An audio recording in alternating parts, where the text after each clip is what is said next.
Rick Sines with Z-Bart of Corpus Christi is a proud supporter of South Texas athletics. Stop by their location at 4535 Everhart for auto alarms, window tint, diamond gloss, auto detailing, rhino linings, and more. Call 361-985-9274 for more information or to make an appointment. Z-Bart, it's us or rust.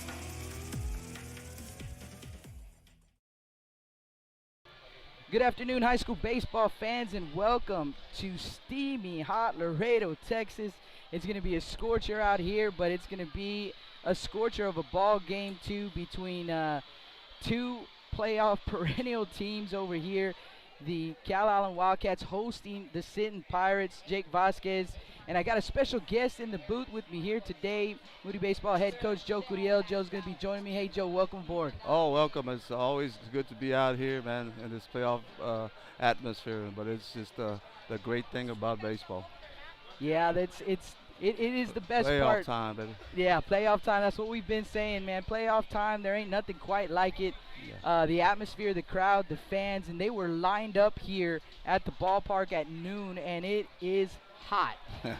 But they were ready, man. They had their umbrellas, and they were rowdy. And I got some video footage of them. We met a lot of these folks. Cindy and I went to go eat before the game. We met a lot of folks at the restaurant. Everybody was out there eating, and everybody just pumped up and ready. We're going to share some of those videos, you know, when we do a little highlight reel of this game later on. Of course, we can't broadcast the game. We can't live stream, that is.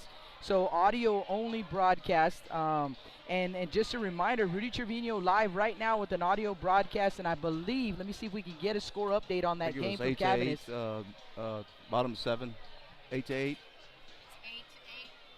Yeah, how many outs in that inning? There's only one. Rendon's already on 10 pitches, and it's at bat. Okay, so score update from Cabinets Field. They're tied at 8 in the bottom of the 7th inning, 1 out, and the Bishop Badgers are the home team. They're trying to win this game 2 to force a game 3. If the London Pirates, there's no outs. There's no outs in the bottom of the 7th inning. Doesn't get any better than that. Like we just said, man, playoff baseball. Okay, so Ruben Rendon with a base hit for the Bishop Badgers. So they've got a runner on board with nobody out. They're trying to walk this one off and force a game 3. So we'll continue to check back in on that one. If it does go to a game 3, Rudy Trevino will have the call for you. Also an audio stream over there in that one. So we'll be sure to let you know. We'll keep track of that as we go along here in this one. But here we go.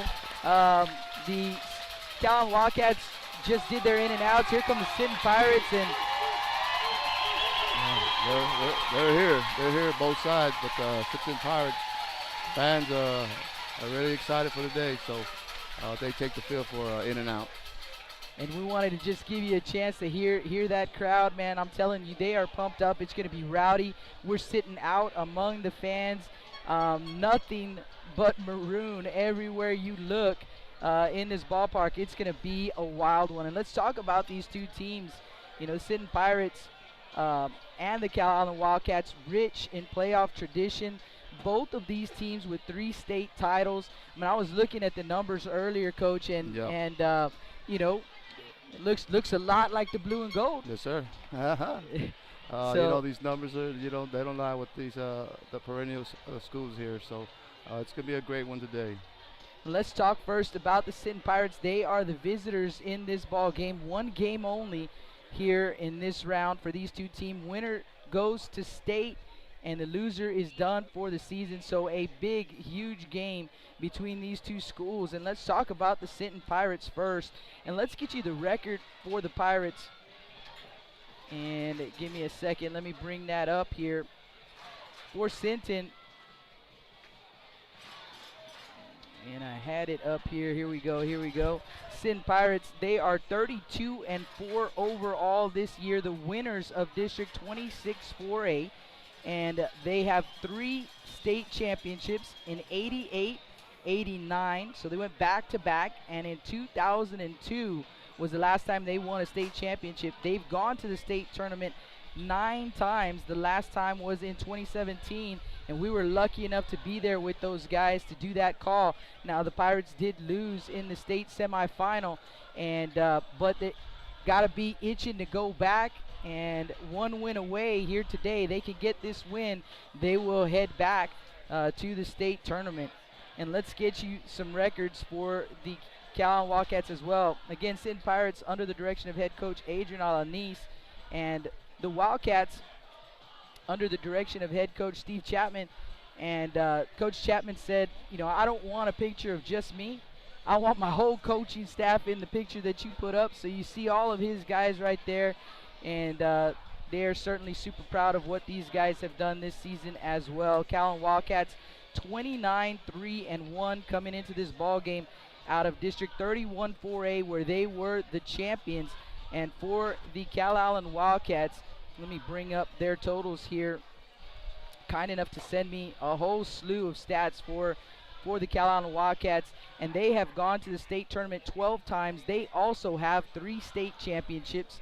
They won in 2000, 2005, and 2008. The last time they went to the tournament, 2011. So, and you know, I heard Stu Duncan talking with some of the kids from Calallen the other day, and you know, he mentioned that stat to me. He said, "You guys haven't been to the state tournament since 2011.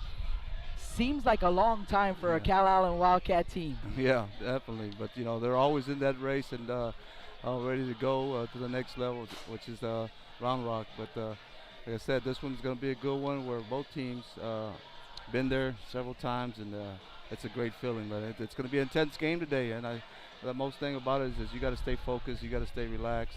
Don't try to put pressure on yourselves. Just go out there and play the game and be you. You know. And the coaches that they have, these guys, I mean, you know, Coach Chapman is his all-time. They gave me his all-time record, and 1,086 wins, 238 losses, and 5 ties.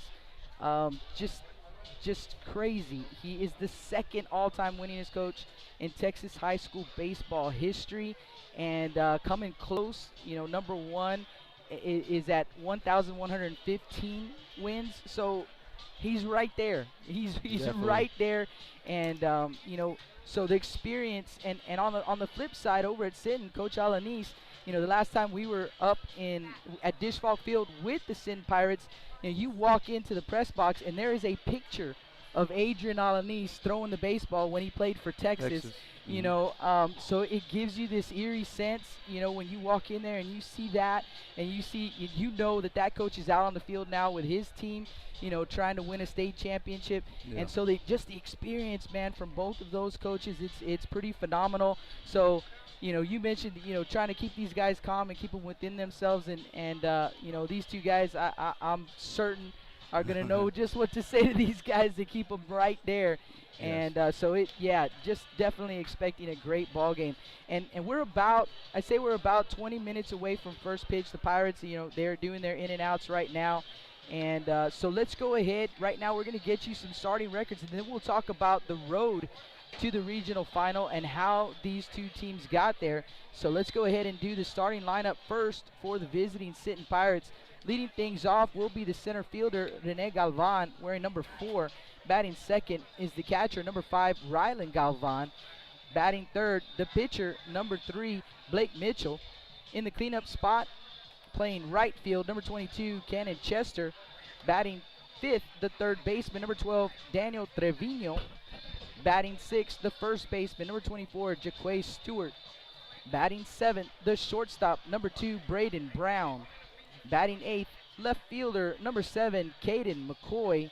And batting ninth for the Pirates, wearing number 8, Marco Gonzalez. So that is the starting lineup for the visiting Sinton Pirates. Looks like they're going to be wearing their, actually they may have, they have their jerseys hanging. So they're wearing their road grays, trimmed in maroon.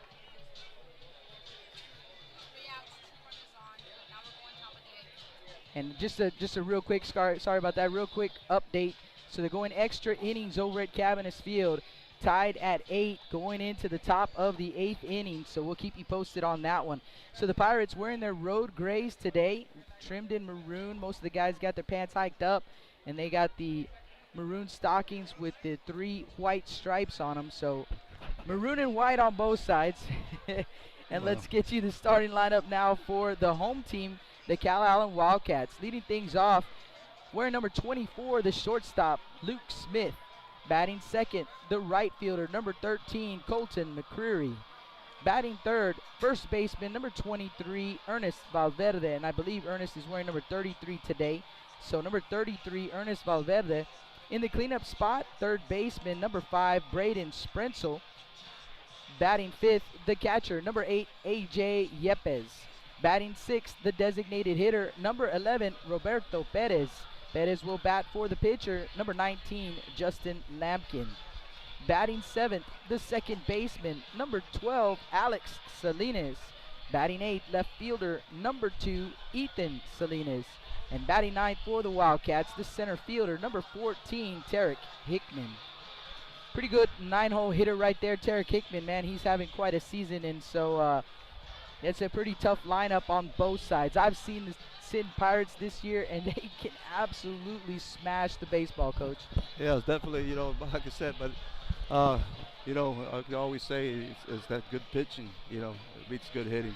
I think that's going to be a pitching duel today.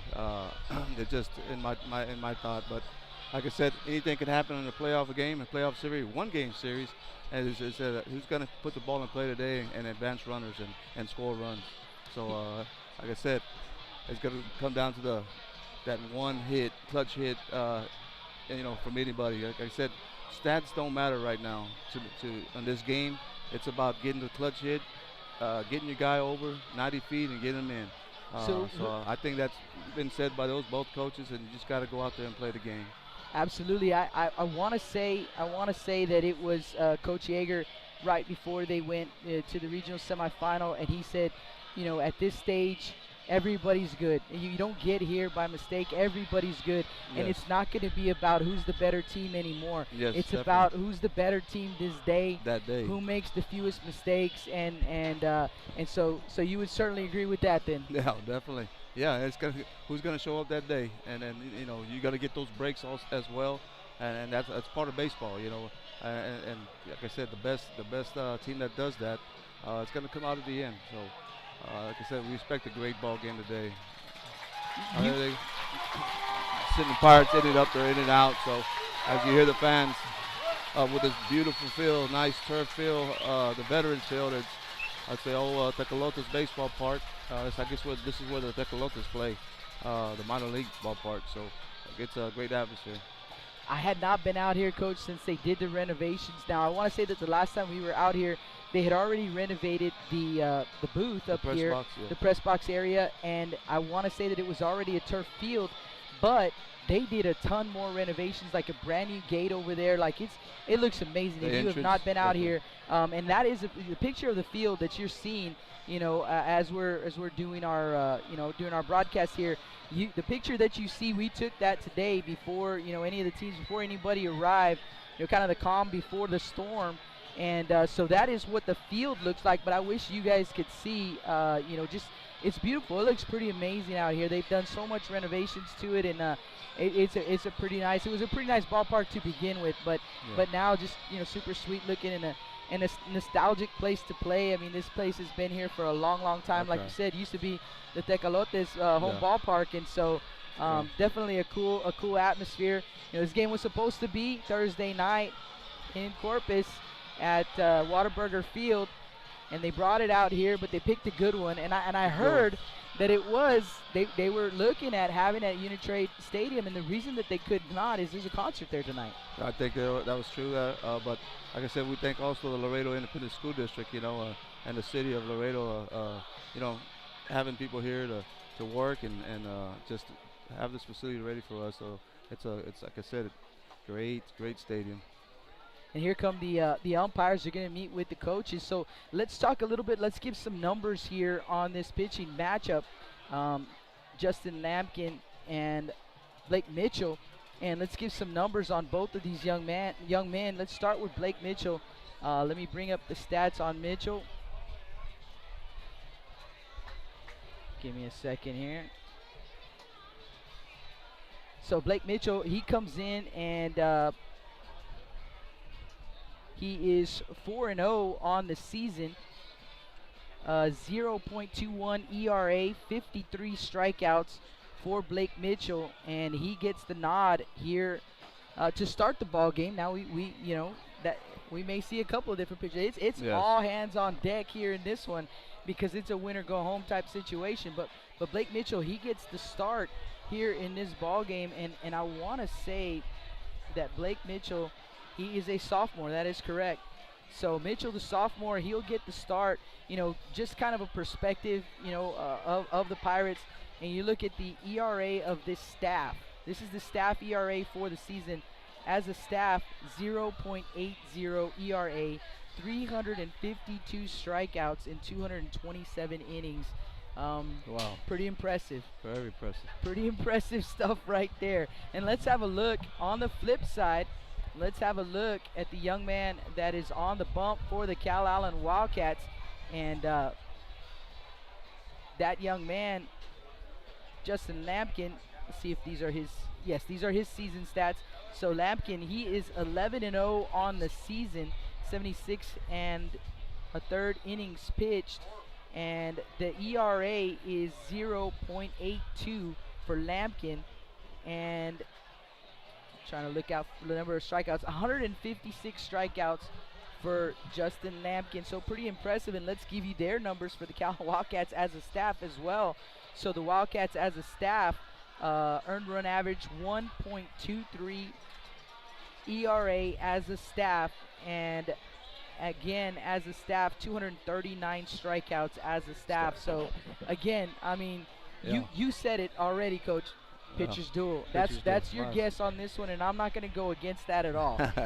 Yeah, you know, a lot of guys, you know, those guys are throwing strikes, pumping strikes, and having that strikeout pitch. That's the main thing.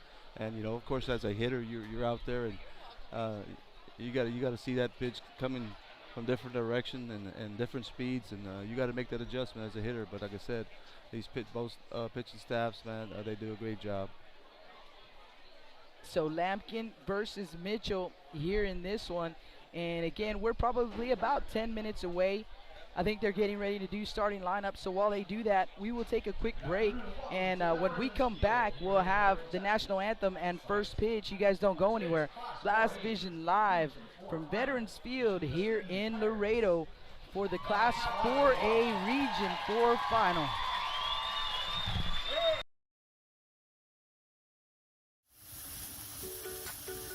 With the sun staying out later and the weather getting warmer, get out and grill. Staple Street Meat Market has the best selection of quality meats for your next barbecue. Known for their Angus beef fajitas, smoked sausages, and new authentic family recipe, Ponle brand spices. Like us on Facebook and never miss our weekly specials.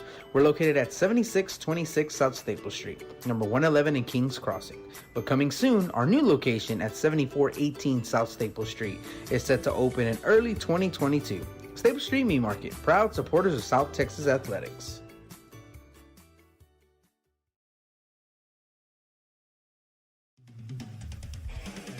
Rick Sines with Z-Bart of Corpus Christi is a proud supporter of South Texas Athletics. Stop by their location at 4535 Everhart for auto alarms, window tint, diamond gloss, auto detailing, rhino linings, and more. Call 361-985-9274 for more information or to make an appointment. Z-Bart, it's us or rust. Lithia Chrysler Jeep Dodge and Ram of Corpus Christi is a proud supporter of South Texas Athletics. Come by and see us at 4313 South Staples in Ottotown. We'd like to wish all of the local teams the best of luck this season from your friends at Lithia Chrysler Jeep Dodge and Ram.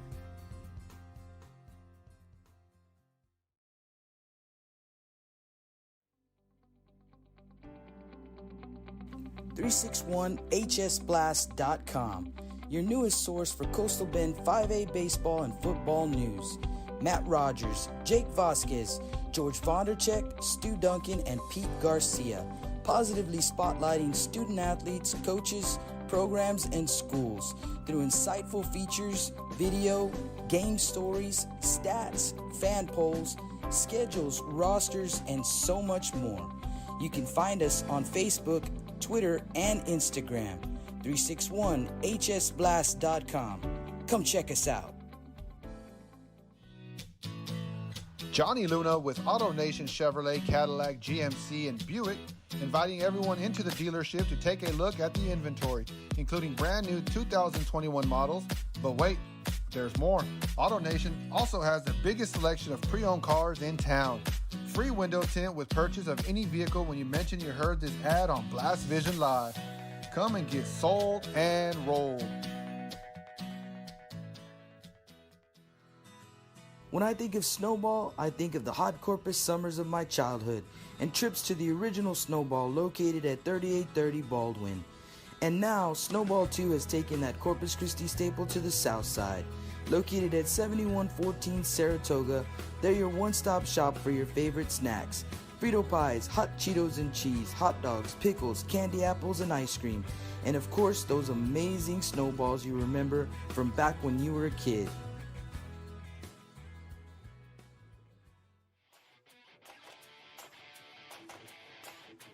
Chris Bernal with LB21 Tournaments and Perfect Game, hosting the best youth baseball tournaments in South Texas. Best youth baseball tournaments in South Texas.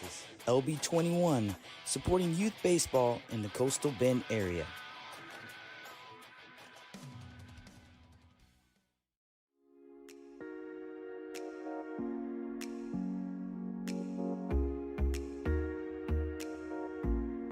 J Styles and Cuts on Castores for all your hair needs.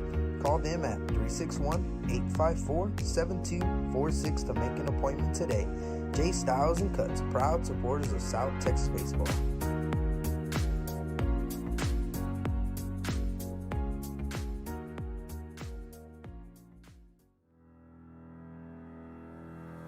Looking to expand your customer base? Hit a home run and advertise right here on Blast Vision. For more information, contact Jake Vasquez at 361-434-0705. That's 361-434-0705. Join us and show your support for South Texas athletics.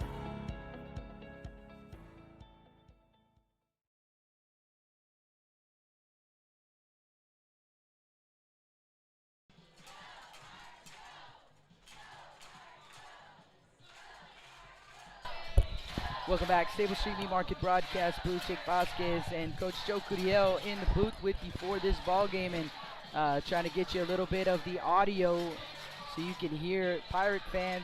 They got the cheerleaders out there with the Go Pirates Go, and they're getting them all pumped up over here. And a good-sized crowd out here, man. They were out here since noon. We came out here about just before noon to get set up. And we were going to go grab a bite to eat, and as we were leaving after we had done our setup, they were lined up. They were ready to go, lined up, and reminiscent of the old days. I remember when I was in some of those lines myself. And it's so much different perspective now. And they're going with the starting lineup, so we're gonna hang tight. We're gonna let you guys listen in and get a feel for the action.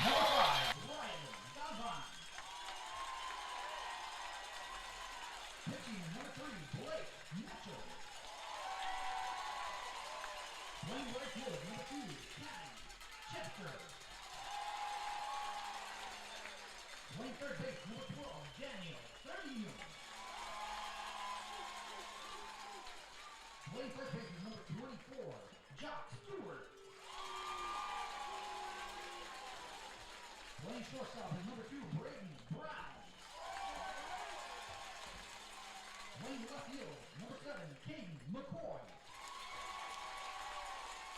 And playing second base is number 8, Gonzalez. And the rest of the team.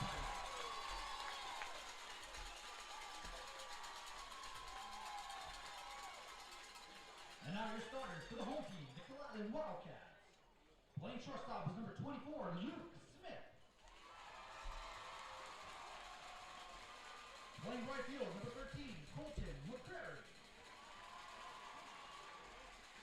Playing first base is number 33, Ernest Valdez. Playing third base is number 5, Braden Sprenzel. Catching is number 8, AJ Yepes. The designated hitter is number 11, Roberto Perez. Pitching this afternoon is number 19, Justin Lampkin. Playing second base is number 12, Alex Salinas. Left field, number 2, Ethan Salinas. And playing center field is number 14, Tarek Hickman. And the rest of your Calallen Wildcats.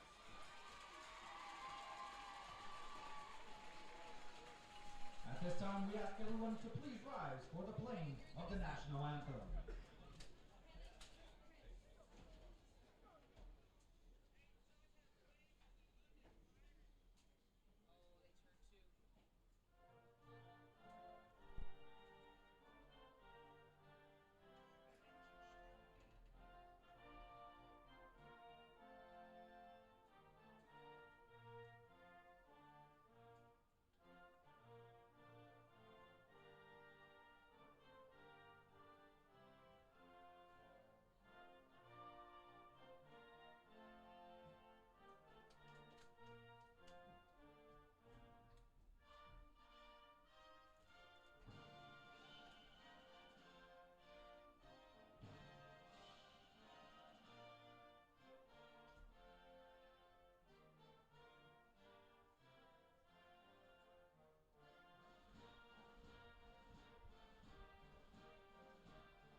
Ladies and gentlemen, buckle your seatbelts. 3, 2, 1, 0.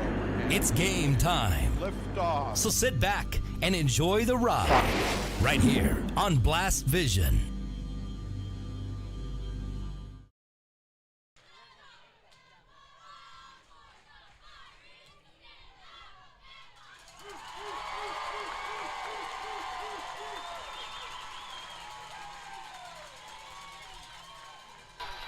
Welcome back, Stable Street Meat Market broadcast booth, and the fans, they are into it. They have been into it, and they have had to wait over 40 hours since the original scheduled time for this one. They have had to travel over 140 miles just to get to the new starting location for this one. So I'll tell you what, I know everybody is pumped up, everybody is ready to go, and it's going to be a great ball game here this afternoon. Like Coach Cudillo said, Coach Cudillo joining me here in the booth. Well, I don't know that we would call it a booth exactly. Outside the press box. At the broadcast table, and but you know, he said pitchers duel, and if I was a betting man, I'm not. I would bet with him. I would definitely not bet against him on that. You know, we gave you the totals in the pregame. Justin Lampkin, you know, gets the nod for the Calallen Wildcats, and Blake Mitchell for the Sinton Pirates. And yeah, it's going to be tough on the hitters, but both of these ball clubs with some really, really good hitters up and down the lineup. They can both swing it. And but like you said, Coach, in the very beginning, you know, that's the saying, right? Good pitching beats good hitting. And we'll see if it holds true in this one. You just never know. Yeah, I just that day of that pitcher. You know, does he have it today, or you know, you got to be as a manager and adjust to on your pitcher. If he's throwing strikes, or is he getting rattled, or you got to make the decision on a one-game series. So you have other pitchers that in your dugout, and but like I said, got a good hitting ball clubs, both of them too. So it's gonna come out. Like I said, it's gonna come out who's gonna get those clutch hits, and you know, like I said, putting the ball in play. That's the main thing. Putting the ball in play, try to give yourself a chance to get to your bases and advance. So. Catcher just threw down the second base. We're ready to begin the ball game. Ready to rock and roll here. It's going to be Galvan, and Mitchell. And the crowd, there they go. They're going to be rowdy. I hope you guys are ready because they are ready, and they're going to bring it, and we're right in it. So you're going to be right in it too. And here we go. Get to the defensive alignment for the Wildcats in the outfield, left to right. Salinas, Hickman, and McCreary. Valverde at first, Salinas at second, Smith the shortstop, Sprenzel at third, and Yepes behind the dish. The left-hander Justin Lampkin delivers the first pitch, swung on and missed. We're officially underway at 3:03. So 3:03 first pitch, a swing and a miss for Rene Galvan. Galvan bats from the left side, so a lefty-lefty matchup to start the ball game, and the 0-1 pitch in there for strike two. He's pounding the strike zone early. That's a good sign. From the windup, the 0-2 pitch, here it comes. Just misses low. Yepes ready to throw it around right there, but the home plate umpire says it missed low, so a 1-2 count here on Galvan. So again, Lampkin from the windup, the tall left-hander delivers, and it's going to be fouled off third base side, out of play. We'll do it again at 1-2. Lampkin's coming right after him, so we'll see what is this next pitch here.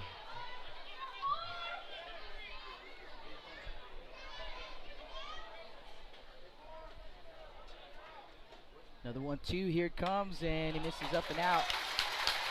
2-2. Locked in, 2-2 count there. See what his best pitch here, strikeout pitch could be.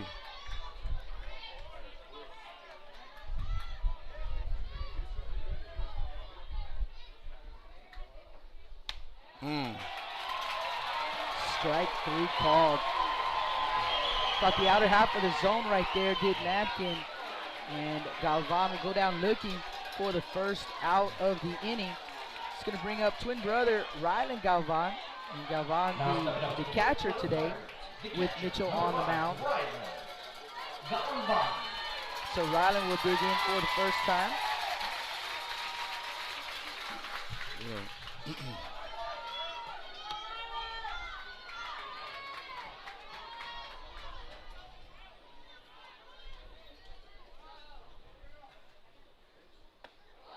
Lampkin delivers just a bit inside.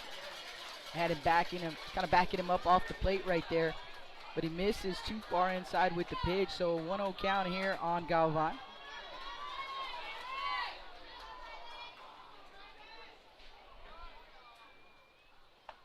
And the 1-0 delivery. Galvan again backing out of the batter's box, but the home plate umpire says it was a strike. So Lampkin catching the inside corner with it. You know, the hitter's on top of the plate, so it's an inside fastball, and he's locating it pretty good. Comes with the 1-1, a swing and a miss, 1-2. London scored 9-8. Bases were loaded. London 9-8. Got a score update for you guys from Cabinet Field. The London Pirates scoring a run. I believe they're in the top of the 9th. Pitch on the way, swing and a miss. Back-to-back punches. You know, he's pounding the strike zone with fastballs. I haven't seen him throw one curveball yet, but I know there's a mixture of a changeup in that at bat. But like I said, pounding the strike zone. For Lampkin. It's going to bring Blake Mitchell to the plate. Another left-hander for the Pirates. And that pitch going to be fouled back into the netting. And Coach, what makes it so tough, lefty on lefty? You know, just the angle of the pitcher, and then how his arm slot is at. So as a hitter, you know, you gotta. It's like a righty on righty. You know, you gotta figure out that arm slot. Comes the 0-1 pitch, fouled off, third base side, grounded foul. Right. And real quick, he's ahead of Mitchell, 0-2. He's not wasting no time when coming inside. You know, that's a good thing about this Lampkin guy. He pounds the strike zone and anywhere besides the outside or inside. Comes with the 0-2 pitch, and now one. First breaking ball there. Great block by the catcher.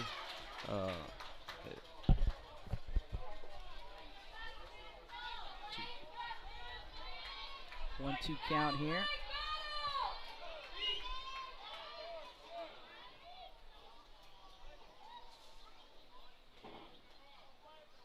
Greg Lampkin gonna step off here, wants to reset. So 1 ball, 2 strikes, 2 outs here in the top of the first. No score. Bases are empty. So if you're just joining us, we just got underway.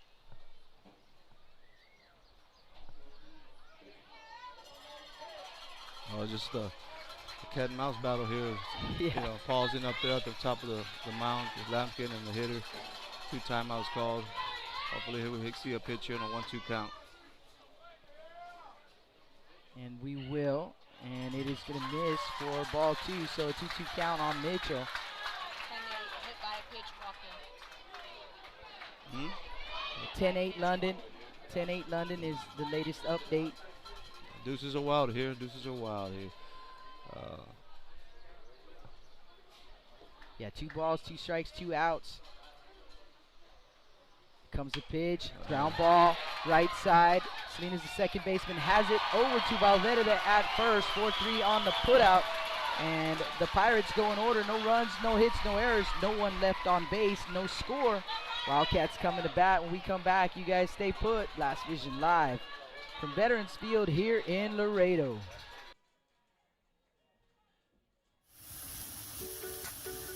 With the sun staying out later and the weather getting warmer, get out and grill. Staple Street Meat Market has the best selection of quality meats for your next barbecue. Known for their Angus beef fajitas, smoked sausages, and new authentic family recipe, Ponle brand spices. Like us on Facebook and never miss our weekly specials.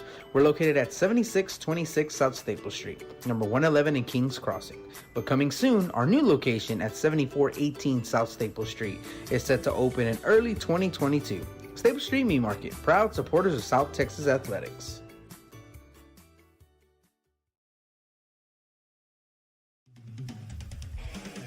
Rick Sines with Z-Bart of Corpus Christi is a proud supporter of South Texas Athletics. Stop by their location at 4535 Everhart for auto alarms, window tint, diamond gloss, auto detailing, rhino linings, and more. Call 361-985-9274 for more information or to make an appointment. Z-Bart, it's us or rust.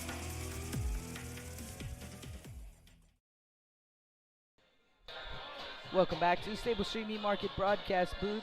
Jake Vasquez and head coach Joe Cudillo with the call for you here from Laredo, Texas. This is the Class 4A Region 4 final.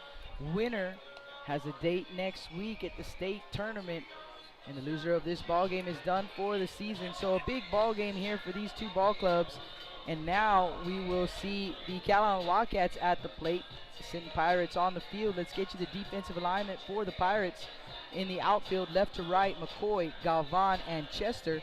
Stewart at first, Gonzalez at second, Brown the shortstop, Trevino at third, and Galvan behind the plate. Blake Mitchell on the mound, the sophomore right-hander. He gets the nod to open things up here in this 1-game playoff between these 2 powerhouses. Smith, McCreary, and Valverde, the scheduled batters here in the bottom of the first inning. No score. And again, I saw some folks on the chat asking about a video feed. No video feed. We would have loved to have brought you the video feed, believe me. But at this level and this deep in the game and this level of action, you know, between these 2 ball clubs, it was going to be picked up by NFHS, and they did pick up the ball game. And once they do that, they have exclusive rights to do the live stream. So so we'll go back to our audio feed, which is kind of how we started. So something we're used to. Here we go. First pitch from Mitchell to Smith, in there for a strike. So first pitch strike right there. And that is how Mitchell will start the bottom of the first inning. The 0-1 pitch on the way and fouled off of Smith. You know, funny story, Coach. Yeah. I saw these guys on Wednesday. On Thursday. I showed up. Our game, I was going to be calling the Bishop Badgers and the London Pirates. They get canceled and at Cabinet, so I made my way to Whataburger Field. and I get there, and these guys are still postponed, right? And so as I'm walking in the ballpark, I'll tell you the story here. Is 0-2 pitch, here it comes. Ground ball, left Shortstop. side. Yeah, Brown the shortstop, over to first in time. Making it look easy right there. And I walk into the ballpark, and I see Luke Smith and Colton McCreary and some of the other guys walking down. And I said, so what's the word, guys? Are we playing? And Luke Smith says, we just heard Coach say, we'll play at midnight if we have to. Yeah, wanted to get that game in. And knowing both of them had a graduation yesterday, but strike one call here on McCrory. Yeah, so both schools with graduation just wasn't going to happen. Colton McCreary at the plate, and the 0-1 pitch. They get missed for ball one, so a 1-1 count.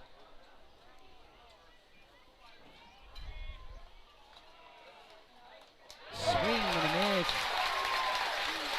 1-2. Great curveball right there by Mitchell. 1-2 count.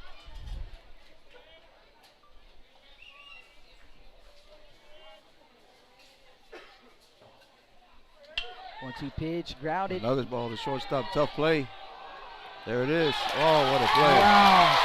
Wow. Braden Brown went to the backhand, kind of skipped it over there to first base. His momentum carrying him towards third, had to go across the body with the throw, and he skips it over to Stewart, but and Colton McCreary head first slide, trying to slide in, get himself safe, and just bang bang over there. They do get him for out number 2. Bang bang play, great play coming to his right and just getting rid of the ball. And of course, on this turf field, you just got to get that hop, and he got that hop, and great play. So Valverde looks at ball 1. Yeah, that's the one thing about those turf fields. You get the true hop, and you see these guys, they play it to their advantage for sure, Yes. That pitch is going to be fouled back. And that's something, it's something interesting to see. But both of these teams, their home ballparks are not turf. No, you're right. And then I know they played a lot of games there at different stadiums, turf fields. So Mitchell delivers, and again putting Braden Brown to work. Great put out to Brown. That'll do it. So like in the top of the first, now in the bottom of the first, the Wildcats go in order. No runs, no hits, no errors, no one left on base. We played an inning of baseball, still no score. Headed to the second. You guys don't go anywhere. Blast Vision live from Laredo, Texas, the Class 4A Region 4 final. Lithia Chrysler Jeep Dodge and Ram of Corpus Christi is a proud supporter of South Texas athletics. Come by and see us at 4313 South Staples in Ottotown. We'd like to wish all of the local teams the best of luck this season from your friends at Lithia Chrysler Jeep Dodge and Ram.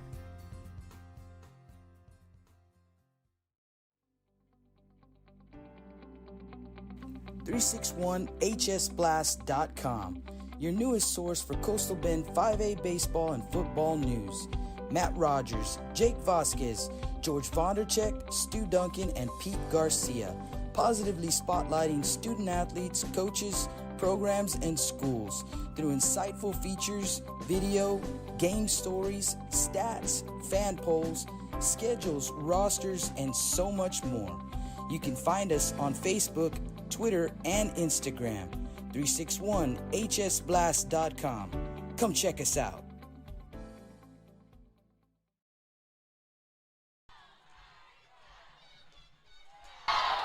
Welcome back to Staples Street Meat Market broadcast. Bruce Jake Vasquez and head coach Joe Cudillo in the box for you here in this one. 1 inning in the books, no score. Both of these pitchers dealing 3 up, 3 down on both sides. So 4, 5, and 6 due up here in the top of the second. Chester, Trevino, and Stewart.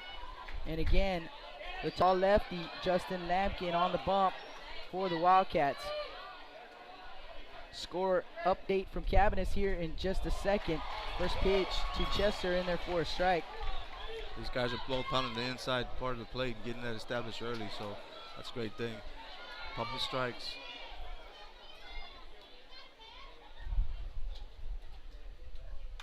0-1 pitch, grounded softly to Lampkin on the third base side of the mound. He fields it cleanly, fires over to Valverde, and there is one away. How often do you guys work that with the pitchers, Coach? It's PFP work, baby. PFP every day. We try to get that at least good 5 to 10 minute rep, and of course you have one session or segment of a good going, good 15 to 20 minutes, working all the bases with a pitcher's fundamental practice there. It's going to bring Daniel Trevino to the plate, and Trevino looks at a pitch just a bit outside. They have a strike up on the, okay, they're fixing it now. Yes. It was a 1-0, and that's low and outside as well. So 2-0 the count on Trevino. Trevino, the lone senior, not just in the starting lineup for the Sinton Pirates, but he's the lone senior on the roster this year. Pretty amazing, the youth that we've seen, not just here at the 4A level, but at the 3A level as well. And I was going to get you a scoring update as that pitch misses for ball 3. The London Pirates up 10-8, and I believe the Bishop Badgers down to their last 2 outs. That London Pirate team, Coach, they start 5 freshmen. All 4? Yeah, definitely 5 freshmen at the start. Here's the start off for Sinton Pirates, first guy on. Brings up Stewart. Yeah, Jaquay Stewart, he'll dig in. And like Coach said, first base runner of the ball game belongs to the Sinton Pirates. Trevino on the 4-pitch walk with 1 out here in the top of the 2nd inning. And I'm glad I turned up the volume because it is a little tough to hear yourself think. It's coming on. When they get on, it's going to be loud here from both sides. Pitch on the way, and Stewart fouls it straight back. He can see it. Great hack. I mean, he wants that pitch back. He just missed it. Yeah. Big hack there for Stewart, and I know he wanted that back, just like he said. 6-hole hitter, and he can absolutely stroke it. These lineups are just dangerous up and down. Pickoff move over to first base, not in time. Trevino back, head first dive under the tag of Valverde. Got the outfield playing straight up. No adjustment there, just playing straight up baseball right now. Of course, you got the second baseman more over to the 3-hole. It's a gapper. They should go to the gap. Oh, it does. Good call to the gap. One goes around second. They're holding them all. Chapman holding them all. Down at third base. Sinton Pirate fans going nuts. I don't think you can hear us. They're going crazy. A double for Jaquay Stewart. Hit it in the left center gap. Went all the way to the wall. Trevino, they had to hold him up at third base, but it's second and third with 1 out here for the Pirates. Braden Brown to the plate. I think, as at first cut, he took a hack and they gave a second thought. That was a little curveball there.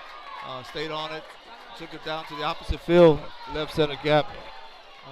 Great piece of hitting there by Stewart. Runner at second and third with 1 out.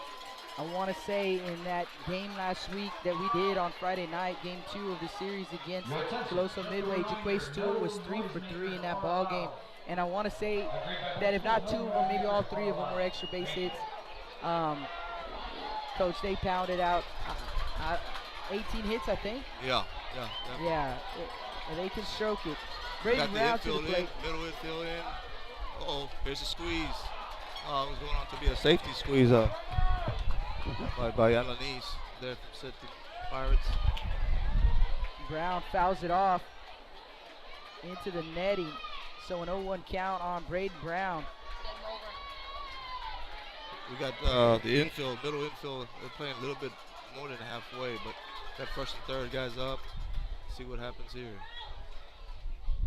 Pitch on the way, and this time swinging.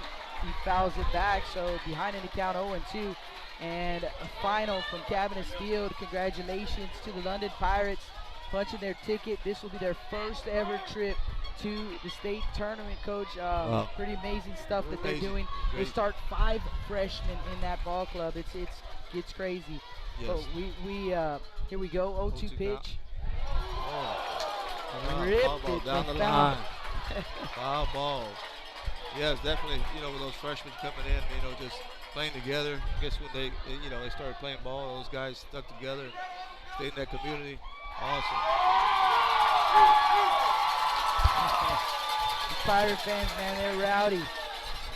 They're looking for the first run to be put on the board right here. Pitch on the way. Oh, the outside pitch. Strike 3 called.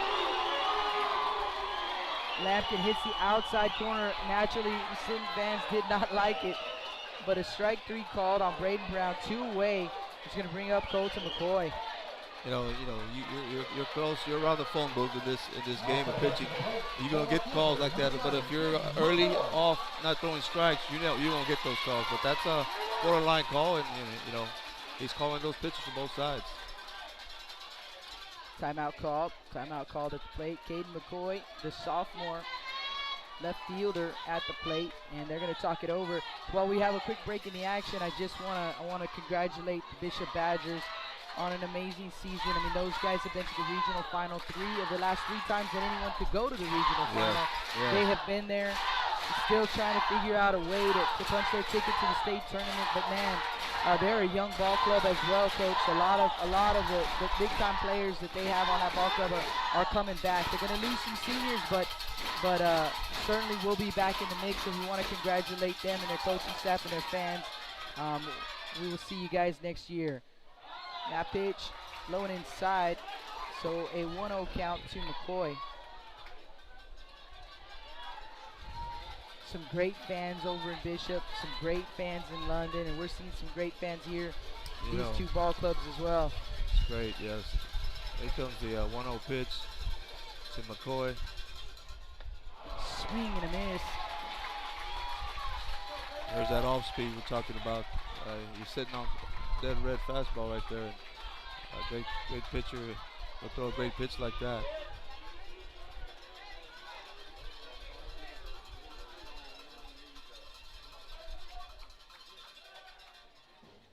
Another pitch there.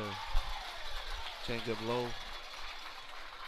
Good block right there by Yepes. Good block with Yepes. You got second and third still, but 2 outs now. 2-1 count on McCoy. He is the 8-hole hitter for the Sinton Pirates. Too many Pirates this weekend, Coach. Too much maroon. 2-1 pitch, driven out to right field. Flies it towards the line. Oh, foul ball. Foul ball. Umpire says foul ball down the line. Could not have been any closer right there. That one, man. You're talking about the game of inches. The game of inches right there. I could have led Sinton to 2 runs there. But, that was 1 run away from a 2-0 ball game for sure. But I mean, one inch away from a 2-run ball game. Wow. It doesn't get any closer than that, folks. I mean, just on the other side of the line, over in right field, McCreary was on a horse to try to get there. It was going to drop either way. Just dropped in foul territory. Yeah, definitely. You have all these, of course, you have the Sinton Pirates fans yelling, fair ball, it was a fair ball, but umpire does his job, is run down the line and makes a stop and adjusting and finds the baseball. And it was a little bit inches of being foul ball. Here we go at 2-2 count. This is a wild again, Jake. Yep, 2 balls, 2 strikes, 2 outs. And a 4-man crew for the playoffs. We've been saying that every round, but just a reminder, 4-man crew, so they've got a guy right on the line, as Coach mentioned. 2-2 pitch, strike 3 called on the outside corner, and that will end the threat. The Pirates strand runners at second and third here in the top of the 2nd inning. Lampkin, he bends but does not break. And we're still scoreless. We head to the bottom of the 2nd inning. Due up for the Wildcats, 4, 5, and 6. Sprenzel, Yepes, and Perez. Listen to Blast Vision live from Laredo, Texas. The Region 4 final.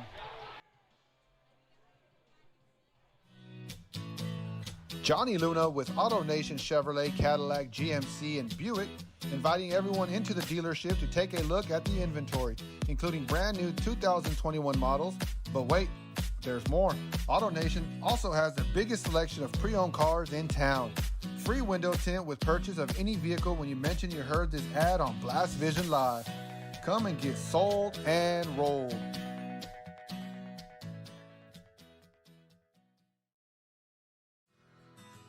When I think of Snowball, I think of the hot Corpus summers of my childhood and trips to the original Snowball located at 3830 Baldwin.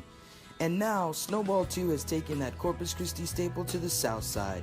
Located at 7114 Saratoga, they're your one-stop shop for your favorite snacks. Frito pies, hot Cheetos and cheese, hot dogs, pickles, candy apples, and ice cream. And of course, those amazing snowballs you remember from back when you were a kid.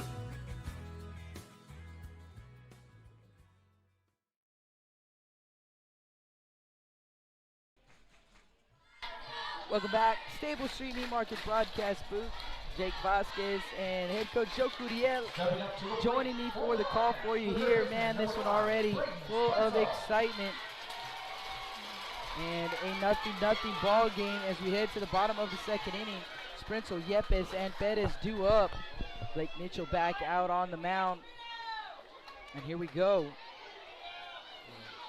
4, 5, and 6 in the Wildcat order. And the left-hander, Sprenzel, takes a pitch low. 1 ball, no strikes.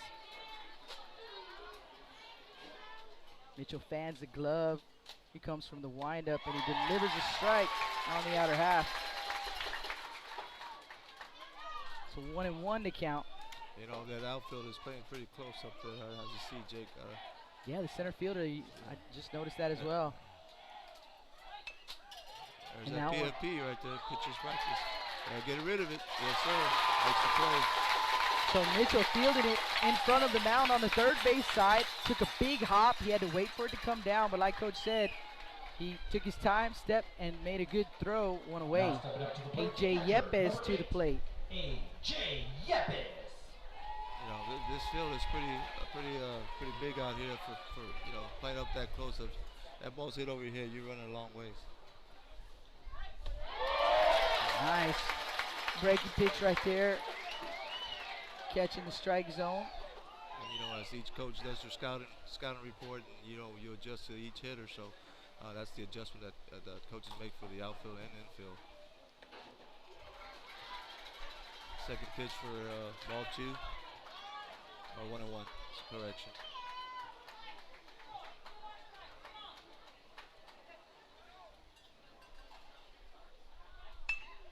One pitch, grounded over to second baseman Gonzalez. Nice and easy over to Stewart at first. 2 up, 2 down. Roberto Perez to the plate. You know, as Mitchell comes to wind up, you know, there's a little pause there. Yeah, each pitcher start to do just a little, keep off that timing of a hitter, you know, and that's what the adjustment you got to make in your at bat, especially with you know, pitchers coming down, you know, the strike zone. So. Like I said, great job by Mitchell as well here. But Calallen's put the ball in play, so it's gonna, like I said, it's gonna come down to a clutch hit and getting on base. So Perez digs in, 2 down, base is empty. Here in the bottom of the second, no score. Mitchell delivers. Just a bit up in the strike zone, perhaps. So 1-0 count. Yeah, that's a funny thing, Coach. You know, playoffs, it's intensified in the playoffs, but man, you get the fans on every single pitch they want to call. Definitely. You know, that was a great pitch by Mitchell, and somehow that umpire didn't see it as a strike on a looping curveball. And again, Mitchell misses. So 2-0 the count here on Perez.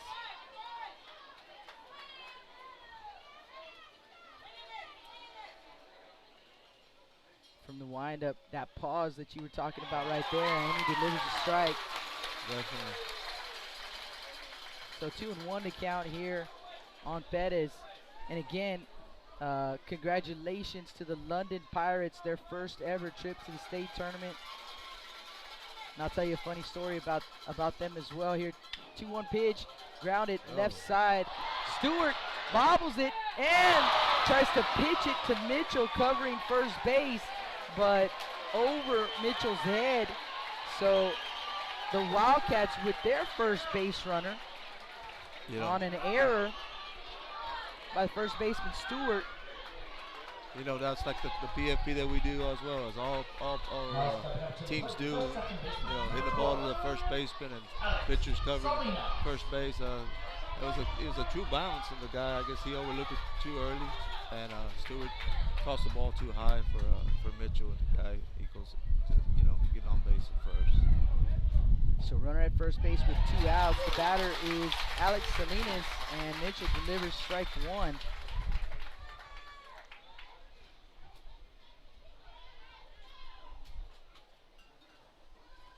It was yesterday, we called that Bishop London game 1. And what I was going to say, I was over at the dugout, pickoff move to first base, not in time. I was over at the dugout talking to Coach Salinas and to Coach Amaya and Coach Trey Salinas, Moody graduate. And they were talking about how, Coach Amaya said, it was Coach Amaya who actually brought it up. And he says, we talked about it growing up because they played ball together growing up. He said, we talked about it. Me and Coach Salinas, we always wanted to go to state tournament together, but he ended up at Moody, I ended up at Carroll, and we both went, but different years. We always wanted to go together, and here's our chance. And just an example of how baseball it comes full circle, and now those two guys get to go to state together, but as coaches. Yeah. 0-1 pitch, strike 2 called.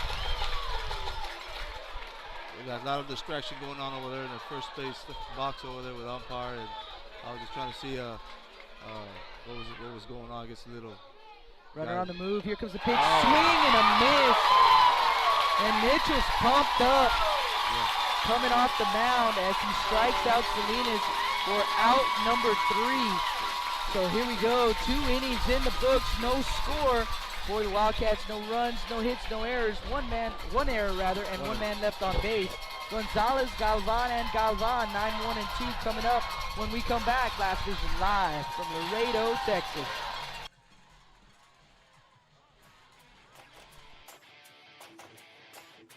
Chris Bernal with LB21 Tournaments and Perfect Game, hosting the best youth baseball tournaments in South Texas. Best youth baseball tournaments in South Texas. LB21, supporting youth baseball in the Coastal Bend area.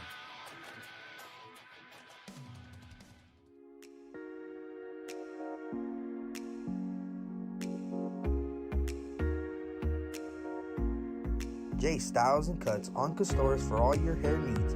Call them at 361-854-7246 to make an appointment today. J Styles and Cuts, proud supporters of South Texas baseball.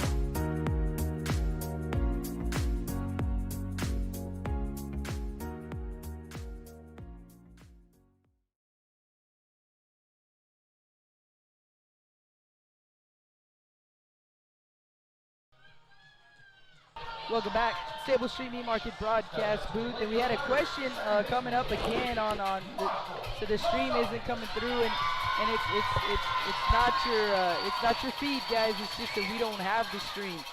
We're not going to be live streaming it. We don't have the rights to do that. That is going to be done through NFHS Texan Live.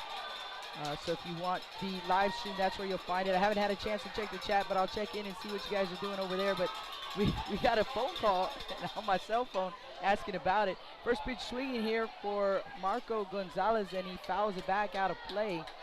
So an 0-1 count on Gonzalez, the 9-hole hitter. That definitely came out here swinging out of his shoes there.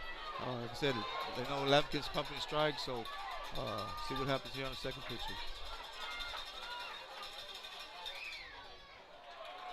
This is low and outside.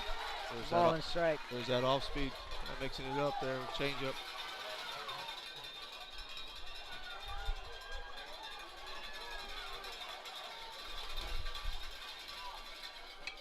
There's another change up. Get back to the catcher here. Gonna get to the foul ball. So 1-2 the count. Checking in on the chat. Yeah, you guys are pretty busy on the chat.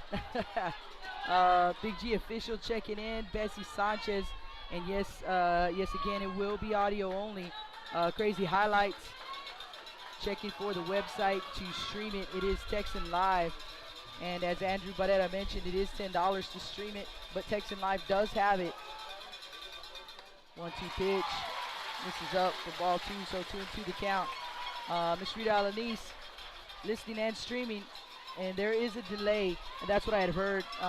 So Miss Rita Alanis is correct. There's a little bit of a delay on the feed. We're a couple of outs ahead is what I've heard. Now it is going to be driven out to right field and down in front of McCreary.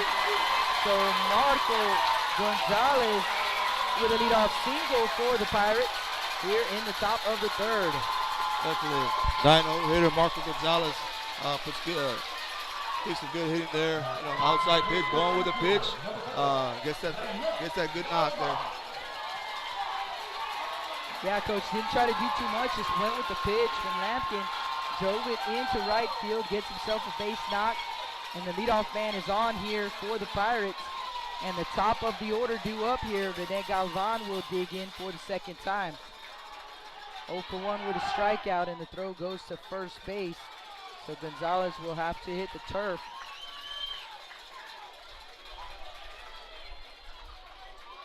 Alex Holdforth with a shout out to you, Coach.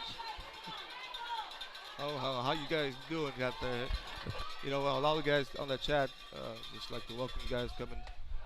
Fake bunt here, but try to make that bunt happen with third base coming in for ball one. Jack Martinez asking how many people are there. Yes, about 2,000 is what we heard, and they sold it out. And it looks pretty full here at the ballpark, so I would guess 2,000 or pretty darn close. 1-0 pitch again, showing bunt, and a strike on the outer half was the call. So 1-1 to count. The call was made, but you know the ball was outside a little bit. But as the call was made, it's 1-1, and no outs. Runner at first, Gonzalez at first, and Galvan. Holdforth listening in from Dallas. Thank you very much. Another throw down to first base. Checking in on Gonzalez.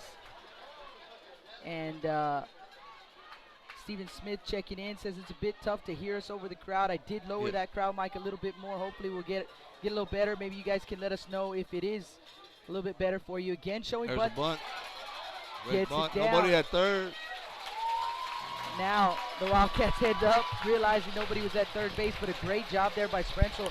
He was already playing in anticipation of the bunt, and a good bunt right there laid down by Rene Galvan. And Sprenzel, the third baseman, fields it, fires over to first. It is in time, but they do advance Gonzalez into scoring position with 1 out. And the meat of this order, Rylan Galvan will dig in. You know, that's the comes with you know, this type of ball game. You know, you have a one-game series, and you just got to get that guy closer to home plate and move over 90 feet. With 1 out, now you have 2 chances. Possibly 2 chances to get that guy in from second base.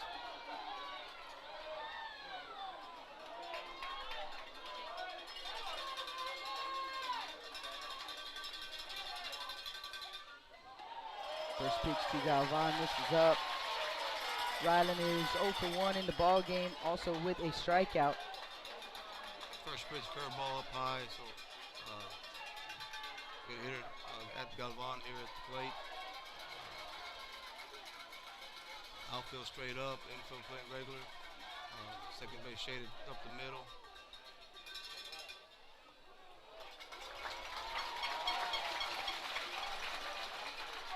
Missing with the curveball there. Two balls, no strikes.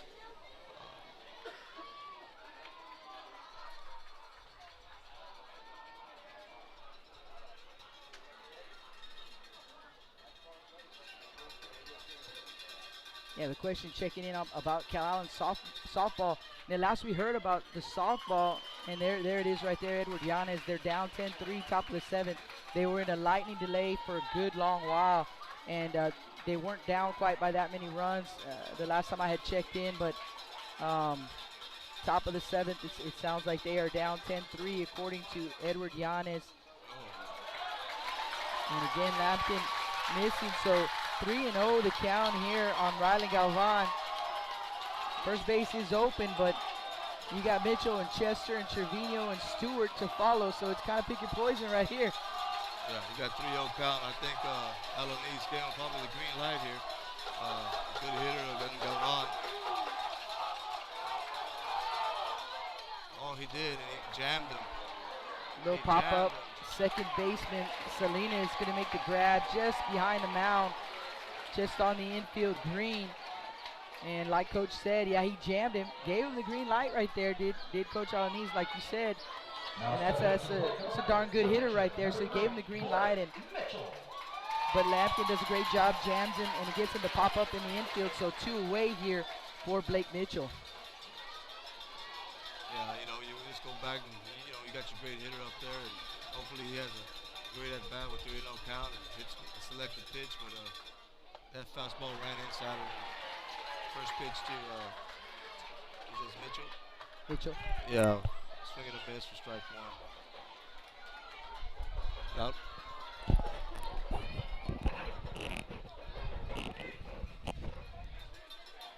We got 2 down. 2 down. Oh, great pitch. Strike 2.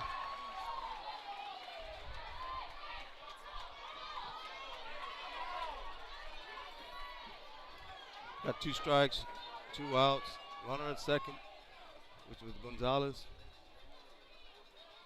Trying to get the volume adjusted for you guys. I promise we're gonna get it. It's just we got this crowd here, and sometimes when they get too loud,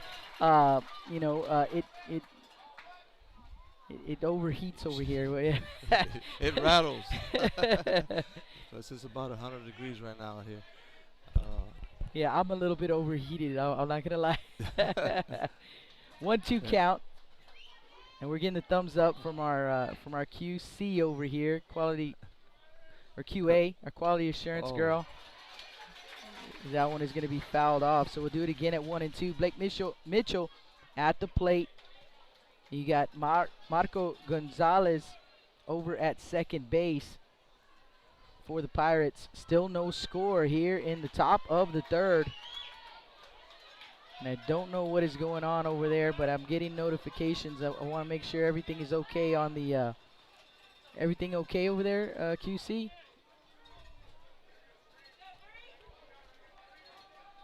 It's 1-2 count here. Here comes the pitch.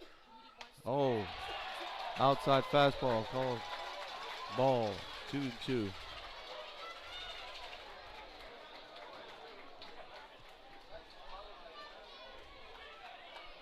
Deuces are wild again here, Jake. Yes, sir. 2 balls, 2 strikes, 2 outs. 2's across the board.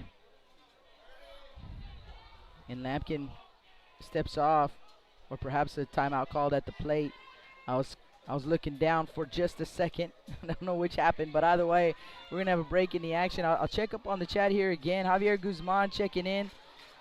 Good dude right there. And thank you guys.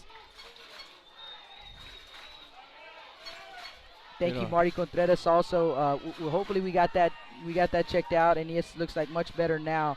So we had it louder earlier, and then I saw it kind of go off the charts right here when the crowd got crazy. So I turned us down a little bit. Yeah. But we're gonna try and get a good mix on that. I you're promise. You're gonna see something happen here. Deuces are wild. 2 outs instead. Strike 3. Swing and a miss right there by Mitchell. And again, the Pirates trying to run her in scoring position. So we're scoreless. No runs, 1 hit, no errors. 1 man left on. Salinas, Hickman, and Smith due up when we head to the bottom of the 3rd inning. You guys don't go anywhere. We've got a great game here over in Laredo. Winner goes to state. Don't go anywhere. Blast Vision Live. We'll be right back.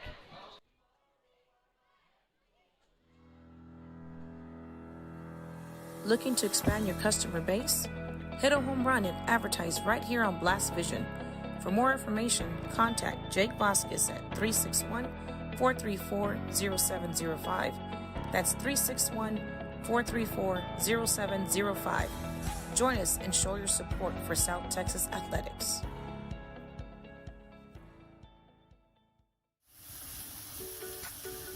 With the sun staying out later and the weather getting warmer, get out and grill. Staple Street Meat Market has the best selection of quality meats for your next barbecue. Known for their Angus beef fajitas, smoked sausages, and new authentic family recipe Ponle brand spices. Like us on Facebook and never miss our weekly specials. We're located at 7626 South Staple Street, number 111 in Kings Crossing. But coming soon, our new location at 7418 South Staple Street is set to open in early 2022. Stable Street Meat Market, proud supporters of South Texas Athletics.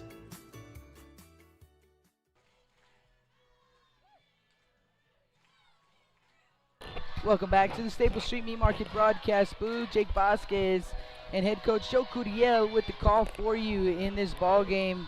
And it's been a wild one so far. Still no score after 2.5. And the Wildcats come into the plate. Salinas, Hickman, and Smith, 8, 9, and 1 in the Wildcat order. And let's have a look. I believe, let's see. As we counted earlier, we were talking about the pitch count already.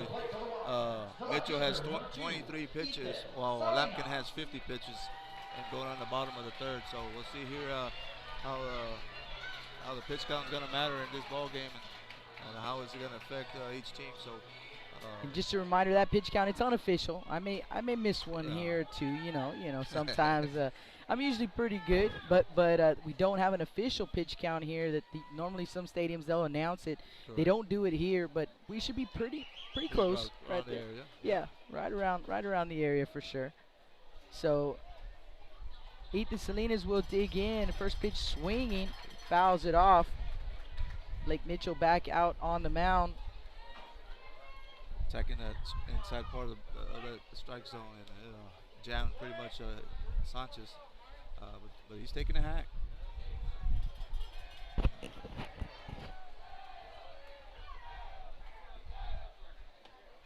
Oh, 1 pitch, just missing outside. Ball and a strike now on Salinas. As we mentioned, a great crowd, and man, now we're getting a nice little breeze. I hope she stays around a while. 1-1 pitch, and Mitchell pumps in a strike. So 1-2 to count. You see that down angle on that pitch, man. Oh my God, this guy stay knee high, and it's tough to hit. Great pitch by Mitchell. There it is. Swing Great and a block. miss. And it gets away from, Galvan, and the throw to first base is high. So it goes into right field. Lucky Chester was covering back there, so he gets to it quickly, but Salinas will make it all the way to first base. So it was a swing and a miss. It was a strikeout. Yes, definitely strike out. He tried to block it to the side. It went above his shoulder. Gave some time for Salinas to advance to first base with a high throw. It was tough to throw for back there. So great pitch by Mitchell, but those are the breaks that you get as an offense. It really bothers as a pitcher.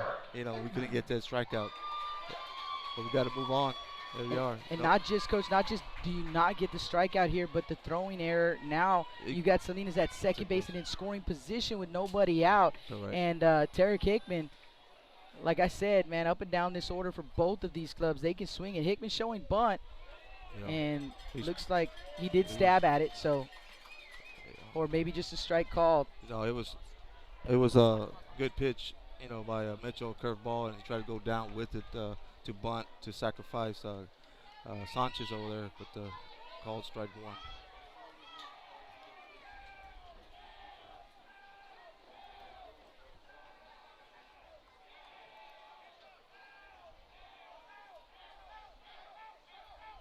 See Stewart creeping in from first base, and again showing bunt, and he bunts it foul. There's that sharp breaking ball. Like I said, it's tough. That angle, tough.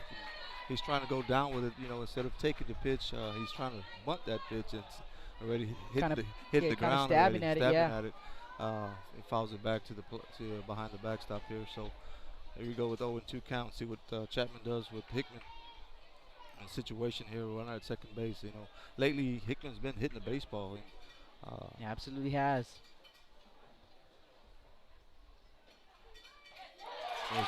There's that nasty curveball there. They call it. Swing and a miss over the top of it, and so Hickman will go down swinging for out number 1. Takes us back to the top of the order. Luke Smith will dig in for the second time. 0 for 1 with a ground out. Luke Smith. Number 24, Luke Smith.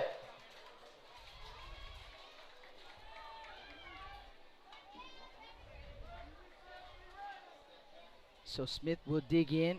Runner at second base is Salinas. 1 down here in the bottom of the third. No score. Mitchell a look over to second base. Here he comes with the pitch, and again. Oh, great block. Great block by Galvan, keeping that ball nearby.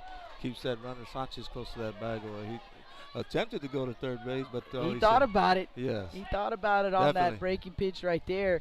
But in the turf, and man, Coach, what kind of confidence you got to have on the mound if you're Mitchell to be able to throw that pitch? You got that runner in scoring position. How much trust do you have in Galvan? That's the trust you have all year. You know, you've been with him in the bullpens, you've been in with inter squads, and now the games, and you have that confidence. And you have that confidence as a pitching coach or the head coach that's calling the pitches to make that call and trusting your catcher.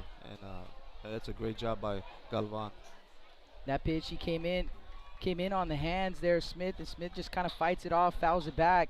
So the count will even up at 1-1. You know, both of and Mitchell, and he's a heck of a catcher too. Oh, so they got two really good catchers. Yes. That do the Sinton Pirates. But while he's on the mound, Galvan does the catching duty. 1-1 pitch inside, and man, again, you see him just kind of sliding over, using the turf as his friend, sliding over. Adjusting to the bat pitch, changeup coming inside. That's that right-hander. Great block by Galvan once again. Okay, another trust with 2 strikes. I want to go, 2-1. Oh, it was 1-1 count, but you have a runner at second. You got to get 90 feet closer. So great block again. 2-1 to count now on Smith. And the 2-1 pitch. Fouls it straight back, man. He was on that one, and you see him too. He's just grinding. Like He's yeah. fisting his bat. Like, golly, I missed that pitch. And there's 2-2 count. 2-2 count. 1 out. Runner at second base. See what the situation here comes. What's the Both pitch of these here? teams, Coach, they've had chances here early in this ball game, but you've seen these pitchers, man. They really tightened up. They tighten up, and when that situation occurs, man, it just you got to grind it out. You got to grind it and trust your defense. And, not trying to strike out everybody. Just hit your spots and let your defense work for you. Comes a 2-2 pitch. Ground ball, left side, shortstop Brown. He'll go to third with it, and they're gonna get Salinas tagging him out at third base. So, that ball, Brown, had to make a choice, and it's a fielder's choice. And he goes to third base, and they get Salinas, they get the lead runner, and now, Smith reaching on the fielder's choice, but a different situation. Now runner at first base with 2 outs instead of a runner at second base. That's just, as we tell our players, the cardinal rule, a guy, the ball is hit in front of you towards shortstop's right side. You really got to make sure that ball is going to get through or a little bit on the deep side of the end of the hole, which he did, and he charged the ball, and Brown made a great play. There's base hit by McCurry. First pitch, runner going to third on that. Makes it to third. Great piece of hitting, Jake. I know we're talking about that shortstop, but they made not a force out, but a tag out there at third base with Sanchez to make it 2 outs. And wow, first pitch attack by McCurry hits the right field, and that runner was on his horses to third, boy. He didn't stop.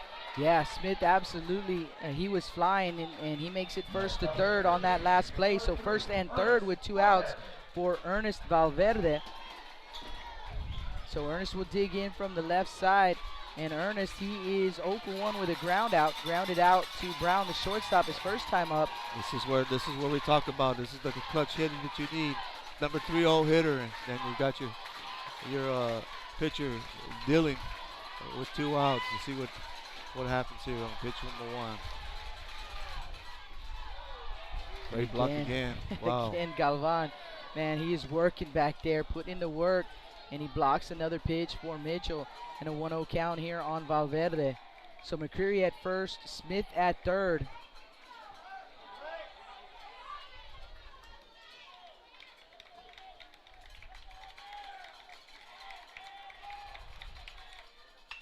Ground ball. There is a short over the hole. Right through the left side, and Brown gave it all he could on the effort right there, but it's going to get through, and it is a 2-out RBI single for Valverde, and the Calallen Wildcats on the board first as Smith comes in to score.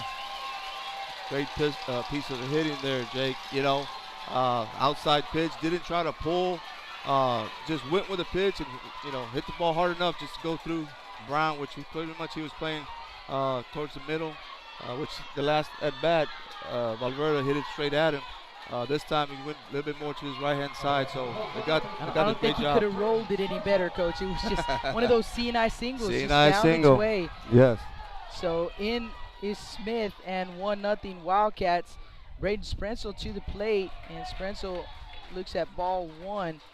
Sprenzel, he is 0 for 1 with a ground out. And this is the middle of the lineup. You RBR producers. So this is where you really got to clutch up in this, like I said, these type of ball games. Swing and a miss. Pulled on that one. He was going for the scoreboard on Yeah, that one. yes, he was. Hanging curveball there. It's a great pitch, but swing and a miss for Sprenzel. So 1-1 count. Valverde at first, McCreary at second. Here comes the delivery, There and it that is one again. into right field, coming in Chester. Chester's going to grab it for out number 3. But for the Wildcats, they get their first 2 hits of the ball game, but none quite bigger than that one by Valverde, driving in the go-ahead run. So after 3 innings of play, 1-0 Wildcats. You guys don't go anywhere. Blast Vision live from Laredo, Texas, the 4A Region 4 final.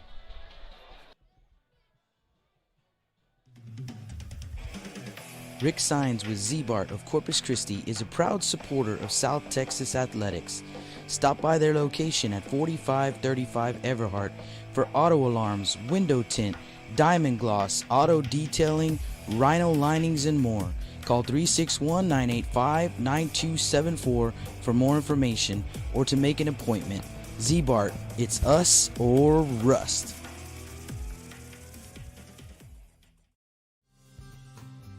Lithia Chrysler Jeep Dodge and Ram of Corpus Christi is a proud supporter of South Texas athletics. Come by and see us at 4313 South Staples in Ottotown. We'd like to wish all of the local teams the best of luck this season from your friends at Lithia Chrysler Jeep Dodge and Ram.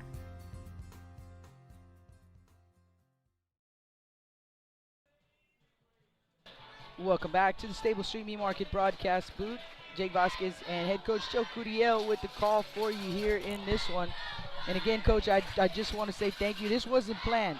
I saw you here at the ballpark, and it's always much easier when you got someone to bounce off of. And I said, you busy? And Coach said no. so here he is, and I appreciate the help. No, it's awesome. You guys do a lot for our community, for all South Texas, and it's an honor for you guys to be here with you guys sitting in here. And like I said, we want to thank you guys and for putting out there for everybody out there to hear, that couldn't make it to the ballpark today.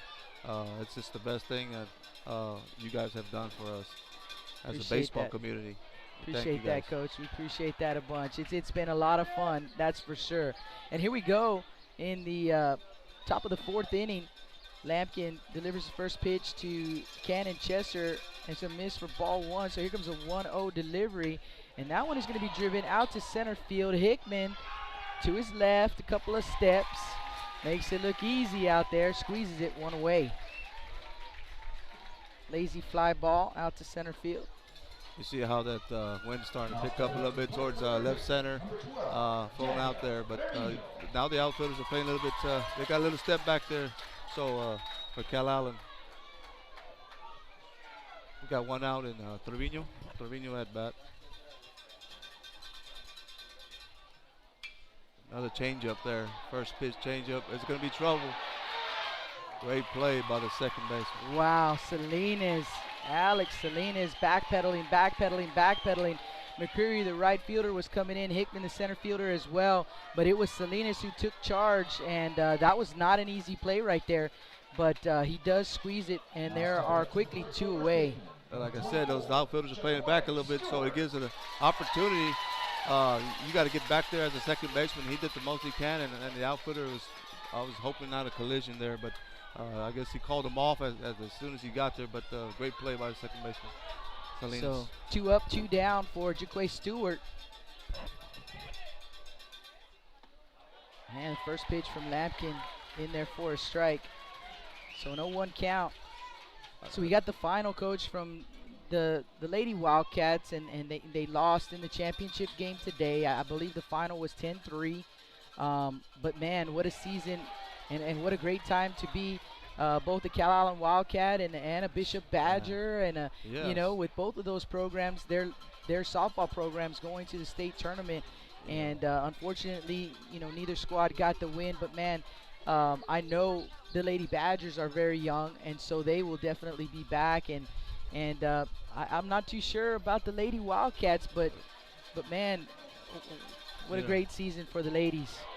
Yes, definitely. We got a 1-1 count here on Stewart. Oh, 1-2. I'm sorry. Correction. Scoreboard got us. Scoreboard got it, but you know, going back to this third pitch here. Ball 2-2. Going back to Calallen, the Lady Wildcats. So congratulations to Teresa, you know, and her coaching staff and the administration out there. They do a great job. You know, she has done a great job with those Calallen Wildcat Lady Cats, and I just wanted to shout out, you know. Strike 3 called, and Stewart goes down looking. They go in order here in the top of the 4th. No runs, no hits, no errors, and no one left on base. After 3.5, 1-0 Wildcats. Yepes, Perez, and Salinas due up. This is the 4A Region 4 final. A chance to go to state on the line. You guys don't go anywhere. Blast Vision live from Veterans Field in Laredo.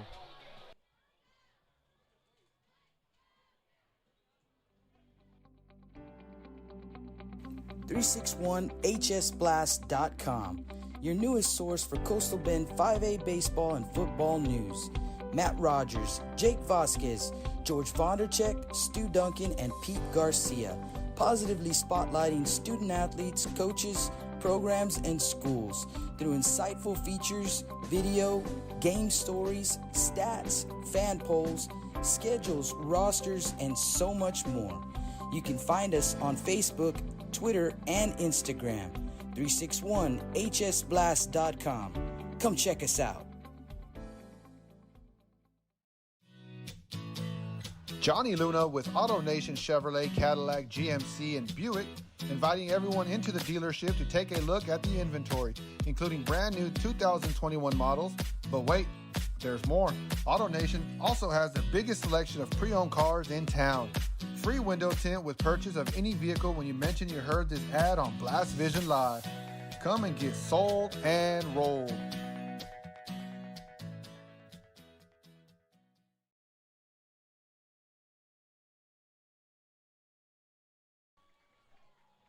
Stepping up to the plate for the Wildcats, the catcher, number 8, A.J. Yepes. Welcome back to the Stable Street Meat Market broadcast booth. Jake Vasquez, head coach Joe Cudillo. We're going to check on the chat here in a bit, I promise. It's just been action. It's either action-packed, Coach, or it's 1, 2, 3. And yes. Either way, it's too quick. And, you know, getting right after, there's golly, the heat is on, the fans are going, you know, that concession stand going with that water. They're getting more water, I guarantee you that. First pitch to A.J. Yepes in there for a strike. So Mitchell starts him off with a strike as we get underway here in the bottom of the 4th. 0 for 1 is Yepes rather, with a ground out. So Yepes digs in for the second time today. Hey, you know, this is where the time you really got to be in shape, and you're talking about in this time of the season, you know, playoff season, especially as a catcher, you know, you're dealing with this turf and that heat. It absorbs all that catching gear you have, and but that's the toughness that you got to have as a catcher, and both catchers are doing a great job. I think you might know a little bit about that, Coach. Yes, definitely, man. It's great. Ground ball, left side. Brown gobbles it up. Throw over to first is in time. 6-5, or 6-3 rather. 6-3 on the put out. And there's one away here in the bottom of the 4th. Roberto Perez to the plate.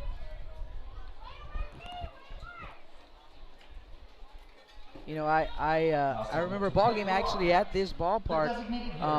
It was the Moody Trojans and Johnny Gonzalez on the mound. And I remember he came in and he was like, I need something to drink. And I remember Big Mike Cantu told him, That one's going to be popped up sky high in the infield. Left side of the infield. Who's got it? And it's Brown again calling off Trevino, the third baseman. And very quickly, there are 2 away. You know, Roberto there, right there, he's looking for what first pitch, dead ball, fastball. And sure enough, it was a little bit high. He swung at it. Just, like I said, he missed that one.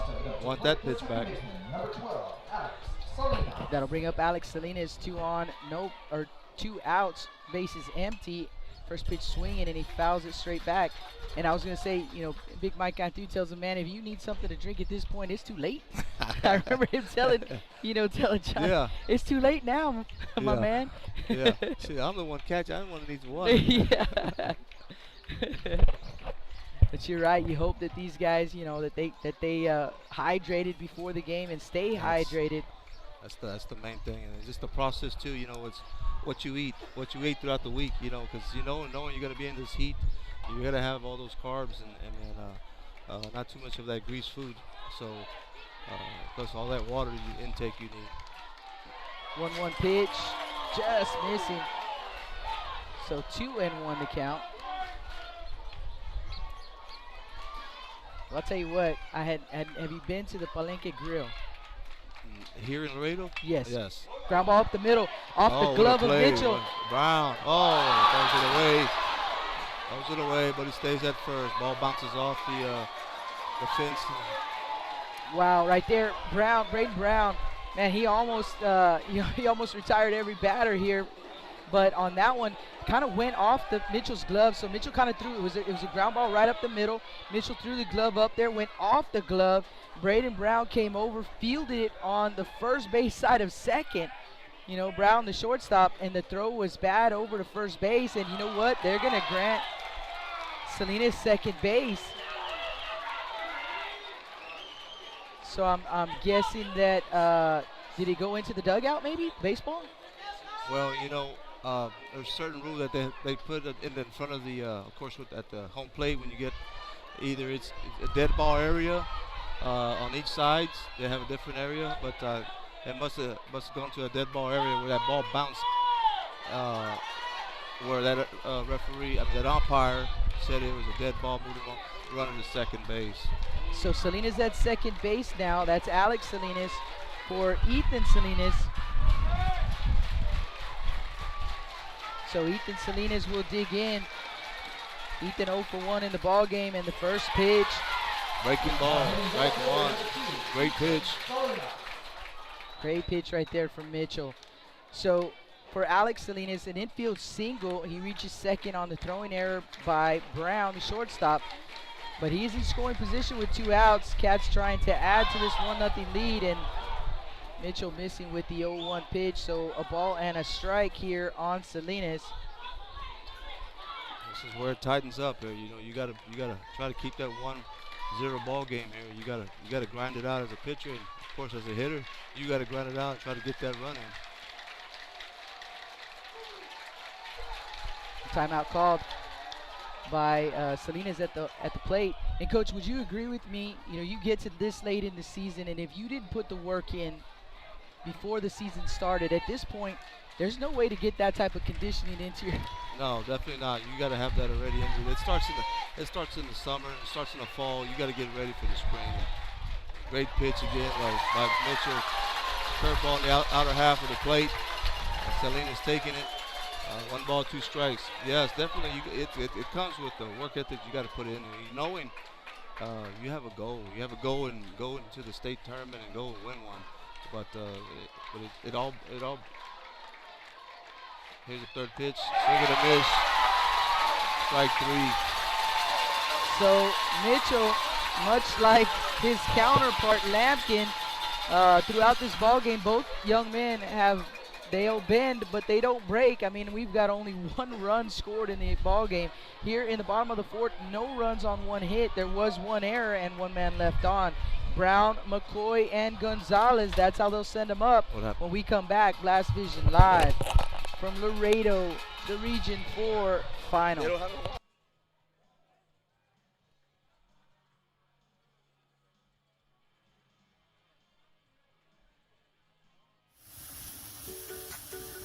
With the sun staying out later and the weather getting warmer, get out and grill. Stable Street Meat Market has the best selection of quality meats for your next barbecue. Known for their Angus beef fajitas, smoked sausages, and new authentic family recipe Ponle brand spices. Like us on Facebook and never miss our weekly specials. We're located at 7626 South Staple Street, number 111 in Kings Crossing. But coming soon, our new location at 7418 South Staple Street is set to open in early 2022. Staple Street Meat Market, proud supporters of South Texas Athletics.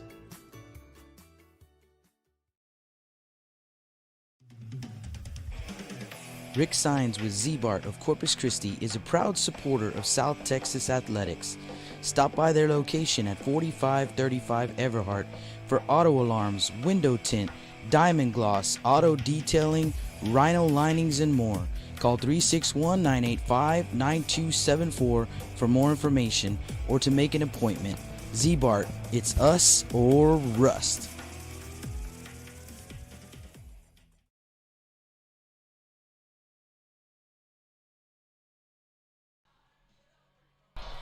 Welcome back. Stable Street Meat Market broadcast booth. Jake Vasquez joined today by head coach Joe Cudillo here in the booth with the call for you guys.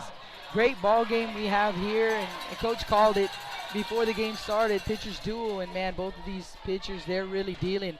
A one-run ball game, 1-0 Calallen Wildcats, but here come the Pirates, 7, 8, 9, and Brown, McCoy, and Gonzalez. Braden Brown, first pitch swinging, fouls one off.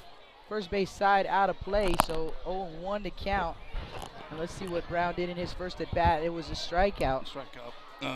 But he's coming out here and swinging at the first pitch. You know, he's taking his hacks. There's that good old changeup.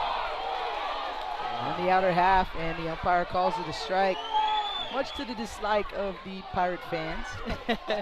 As you hear them, yep. they'll tell you if it's a ball or a I'll strike. tell you what, if it was a Wildcat at the plate, Yes. I guarantee you the Wildcat the fans would opposite not way. like it either.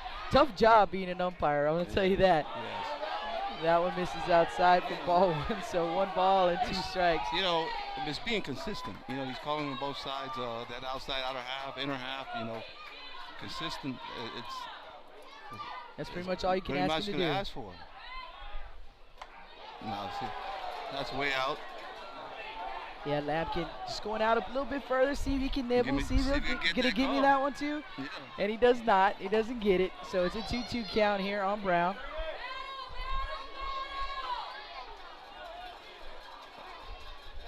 Brown struck out last time on that high fastball. Let's see what this pitch here equals to 2-2 count. It's hard to believe Coach Lampkin, just a junior, and Mitchell on the other side, a sophomore. Yeah, just, you know, this young man right here at the plate, Braden Brown, is sophomore. There's that inside fastball. Strike 3 called. And 1 down here in the top of the 5th. So Caden McCoy to the plate. Yeah, it's tough, man. You got to go out there trying to put the ball in play with 2 strikes. You know, you got to look for 2-strike approach and doing what's best for your team. But I mean, it was an inside pitch, and Brown was going to have trouble swinging on that one. Lampkin's a great pitcher and he hits his spots. Little check swing right there. They'll appeal to the first base umpire. Says no, he did not go around. So 1-0 the count on McCoy. McCoy 0 for 1 with a strikeout. If I remember correctly, it was McCoy who on that swinging strikeout reached first base, if I'm correct. That pitch misses up. Yeah, I think that was let's look back here and see, Coach. Blocked third strike, was it? No. Let's see. Was it McCoy? No, just a strikeout. Strikeout.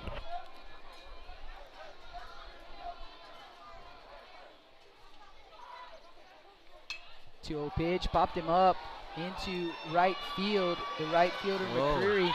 I think he lost it for a second, Coach, and then he found it and he made the grab. So 2 away. Yeah, he ended up slowing down a little bit, and I was hoping he didn't lose it with that sign, but he still kept the glove above his bill of his hat, so that takes that sun away. But great play by was it McCurry?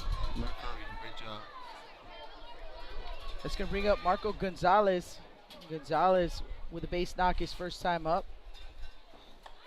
So he's 1 for 1 in the ball game, and Lampkin pumps in a strike. So you see the pitch calling now is feeding them off speed right now at the first pitch, and as these guys are taking the first pitch hacks, so you start to see a little bit of momentum on with Lampkin and getting his pitches across the plate for strikes. So that's a great thing to have late in this ball game. That pitch, another changeup. It's coming. It's gonna be tough. It's gonna be tough. And it's gonna drop in there for a base hit. Just, you know, Coach, sometimes you don't gotta hit it hard. You just gotta hit it where they ain't. And man, that one right behind second base, kind of in no man's land. Smith, the shortstop, Salinas, the second baseman, and Hickman, the center fielder, all gave it chase. And I mean, they were absolutely sprinting out there, but it's going to drop. And Gonzalez, how about Gonzalez, a 9-hole hitter, 2 for 2? You know, that's the main thing about it.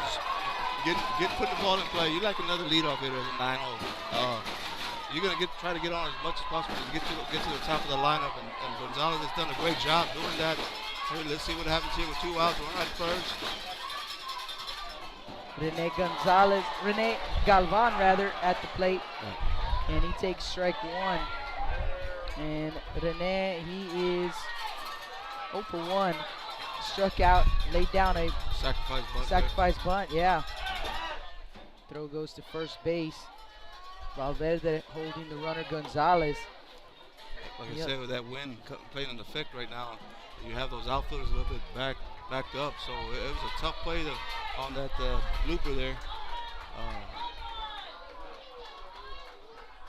0-1 pitch on the way, and low. There's that curveball again. Great pitch. Ball and a strike. They were out of Diet Cokes already.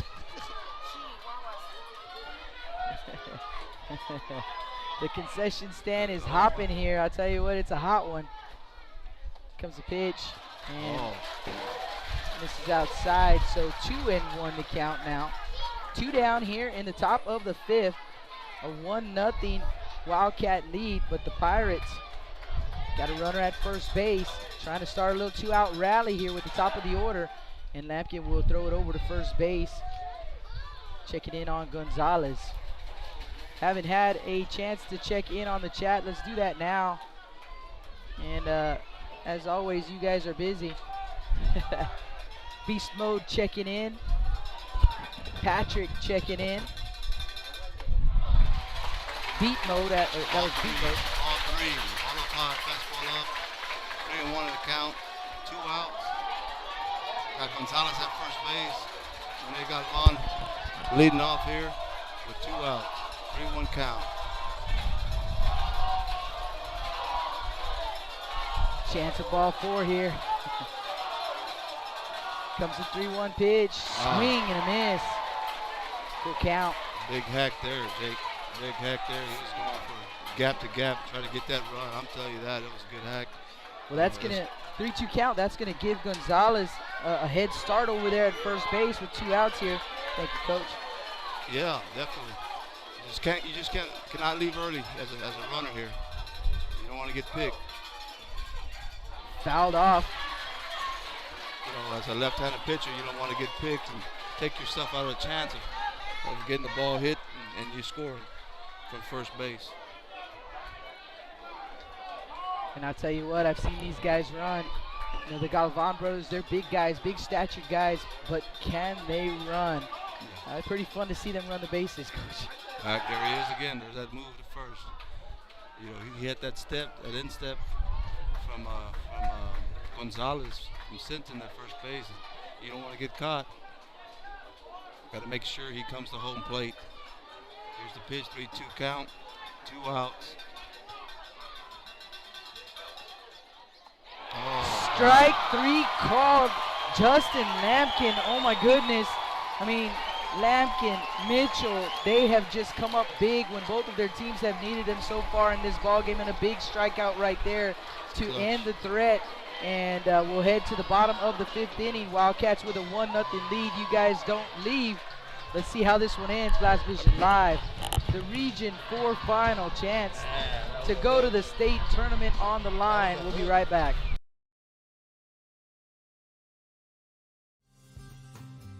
Lithia Chrysler Jeep Dodge and Ram of Corpus Christi is a proud supporter of South Texas athletics. Come by and see us at 4313 South Staples in Ottotown.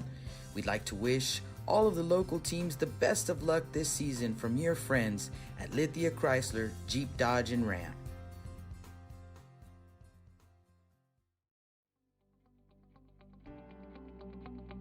.361hsblast.com, your newest source for Coastal Bend 5A baseball and football news. Matt Rogers, Jake Vasquez, George Vondercheck, Stu Duncan, and Pete Garcia, positively spotlighting student athletes, coaches, programs, and schools through insightful features, video, game stories, stats, fan polls, schedules, rosters, and so much more. You can find us on Facebook, Twitter, and Instagram. 361hsblast.com. Come check us out.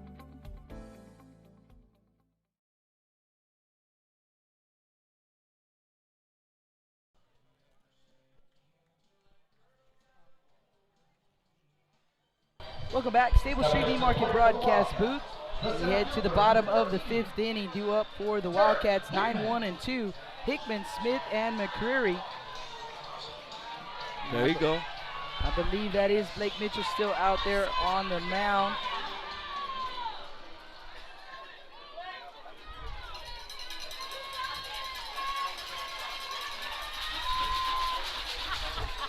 Looking for the binoculars right in front of my face. Yeah, boy. Yeah, boy. Here we go. Here we go. Bottom of the 5th. Mitchell still on the mound. First pitch, curveball. Swing and a miss. Nasty pitch right there. Wow. Tell you, this is where you got to grind it out and keep your ball club with the one run behind there. So. And Hickman fouls off that pitch. So 1-2. You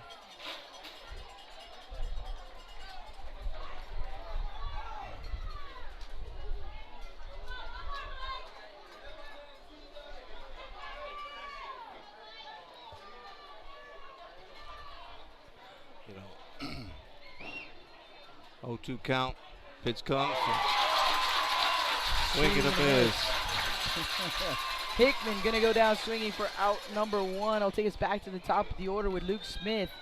Smith in the ballgame 0-2 with a couple of ground outs. One ground out, and he grounded into a fielder's choice, but he's 0-2.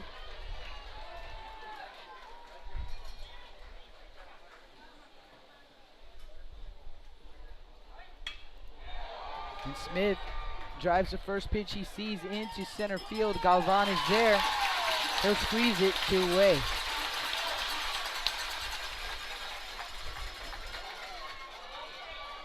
Like I said, that first pitch attack, you know, he's pounding the strike zone. And, look at, you know, took a big hack there and just missed it, you know, got under it. Deep fly ball to center field. Going to bring up the right fielder for the Wildcats, number 13, Colton McCreary. And McCreary looks at strike 1 from Mitchell. McCreary, he's 1-for-2 in the ball game. Grounded out, and then he singled through the right side in his second at bat. And that one, yeah, fouls it straight back. So 0-2 to count.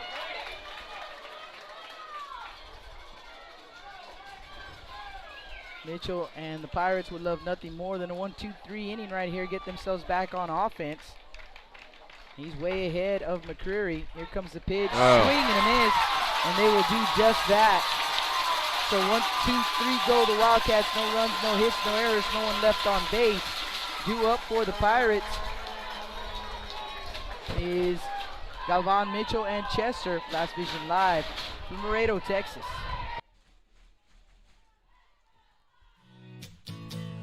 Johnny Luna with AutoNation Chevrolet, Cadillac, GMC, and Buick, inviting everyone into the dealership to take a look at the inventory, including brand new 2021 models. But wait, there's more. AutoNation also has the biggest selection of pre-owned cars in town. Free window tint with purchase of any vehicle when you mention you heard this ad on Blast Vision Live. Come and get sold and rolled.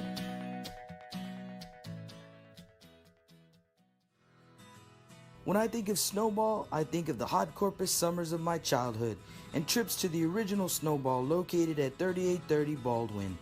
And now, Snowball 2 has taken that Corpus Christi staple to the south side. Located at 7114 Saratoga, they're your one-stop shop for your favorite snacks. Frito pies, hot Cheetos and cheese, hot dogs, pickles, candy apples, and ice cream. And of course, those amazing snowballs you remember from back when you were a kid.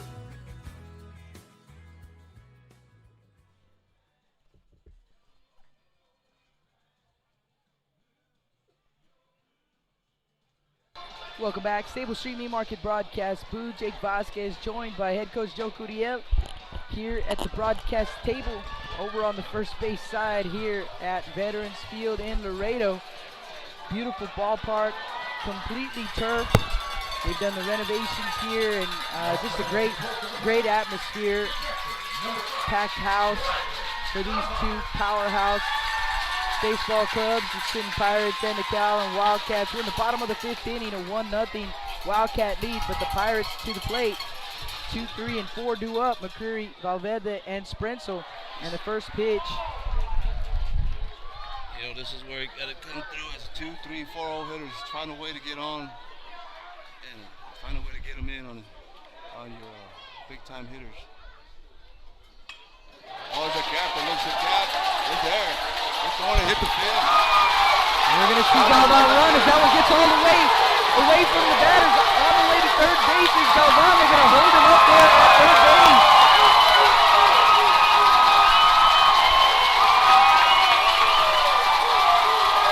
Great piece of hitting. Great piece of hitting there. Outside fastball.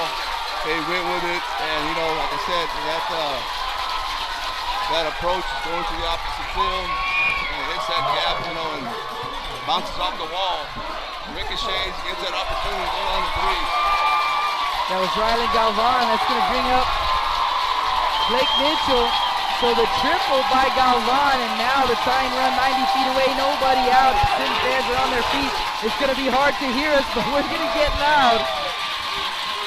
We got a runner at third, of course, but infield in, you know, you're looking at opportunities. Alanis did try to safety squeeze on one, but you got a number 3-0 hitter, you know, Mitchell. He's done a great job all year, I think. Chapman's out there talking to Lampkin from the side.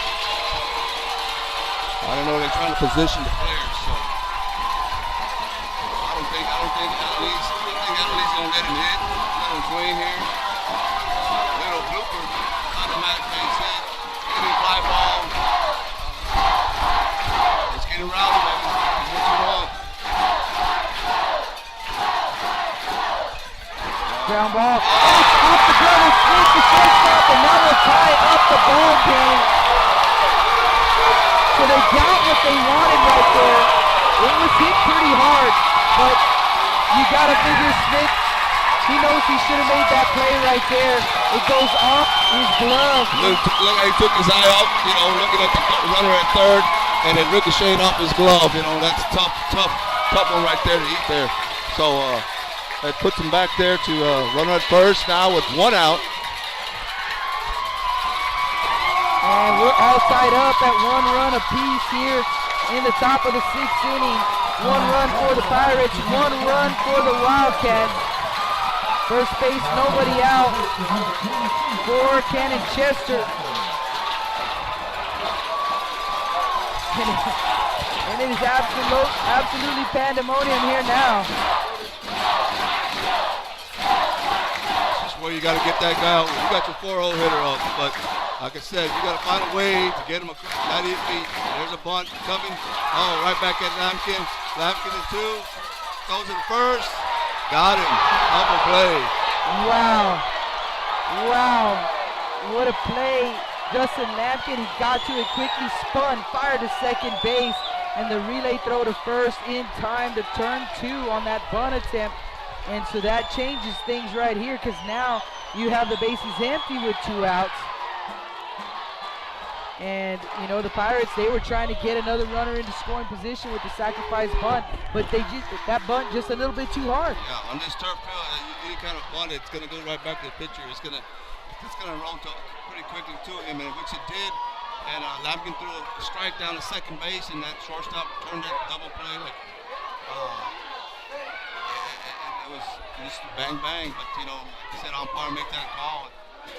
It's right there at the moment. You got to make that call in a split second, and Coach Alaniz trying to get an explanation over there. That's the break in the action, and you know, they're gonna have the umpire right there on the right field line. At the first base umpire talk to the home plate umpire perhaps, and they want, you know, to make sure that they got that call right. Like we said, 4-man queue, so they've got him right there. But they need to give an explanation to Coach Alaniz. He wants to make sure that they saw what they saw, and that, I mean, it did look like you said, Coach, bang bang over there. But they're going to stick with the call, and it's going to be a double play. And you know what? It was bang bang, but I thought it looked like he was out. I thought it looked like he was out from up here too. Just a great play by the Wildcats. I mean, but that ball touched that glove, and it's a you know, bang with a foot. You know, you make that call to an umpire, and it's tough to make, but it is what it is. It's 2 outs now with a swing and a miss right here on Trevino. Daniel Trevino 0 for 1 in the ball game. Walked his first time up, then a pop up in the infield. The breaking pitch maybe missed a little bit outside, so a ball and a strike. But makes a huge difference, Coach. I mean, you're looking at second base with 1 out, so still runner in scoring position, less than 2 outs, and now base is empty with 2 outs. That pitch pumped in there for a strike. Yeah, definitely, you know. But man, Lampkin, you know, he did a great job. That's a decision he had to make in a split second. Decided to go to second, spun, made a great throw. And the relay back to first. There's a swing and a miss right there from Trevino, so he'll go down swinging. But Sinton Pirates, 1 run on 1 hit. There was 1 error. No one left on base. We're all tied up at 1 run apiece. And we head to the top of the bottom of the 6th inning, rather. You listen to Blast Vision live from Laredo, Texas. Don't go anywhere. We'll be right back.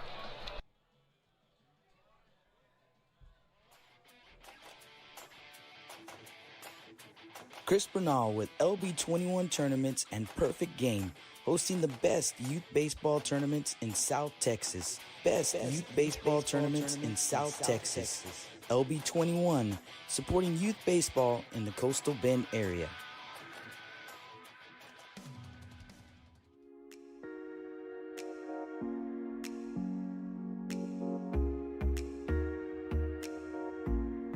J Styles and Cuts on Castores for all your hair needs. Call them at 361-854-7246 to make an appointment today. J Styles and Cuts, proud supporters of South Texas baseball.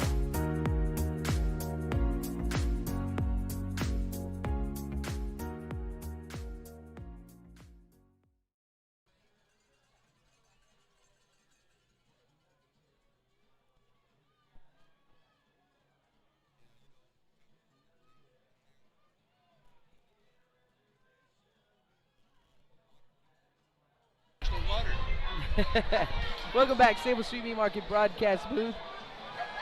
And yeah, if you're not at the ballpark yet, bring water. If you're making your way out here, bring water. I don't know, someone brought something that smells really good. I don't know, all of a sudden I can smell some. It was that Palenque grill. Yeah, it was that Palenque grill, man. I'll tell you what, it was pretty darn good. I'm kind of sad that we've been out here so often to Laredo, we've never gone. Oh? No. It was you know, they're actually making something there in Corpus. Is it the Palenque? It is Taco Palenque, which I'm pretty happy about because it's not far from where I live. Here we go, bottom of the 6th, 3, 4, and 5 due up for the Wildcats, Valverde, Sprenzel, and Yepes. All right, here it is, the 3-0 hitter that got that RBI, which is Valverde. Let's see what he can start off here in the bottom of the 6th.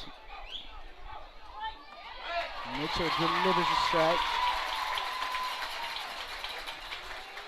Mitchell leads off with a fastball, outer half. They got him shaded a little bit now to the 5-6 hole in the shortstop, so with Brown. Great piece of hitting, curveball. Hit over to Gonzalez at second base. He'll make the throw to Stewart at first, and there's one away. 4-3 on the putout. Braden Sprenzel to the plate. You know, I mean, that's the smarter play with the second baseman. Looked like a line drive, I thought so too, yeah. And making a catch, but no umpire signaled out. So he threw the ball to first base. Great job by him. Salinas. No. Sprenzel here at the plate. Braden Sprenzel. And again, second batter he faces here in the bottom of the sixth, and again starts him off with a strike.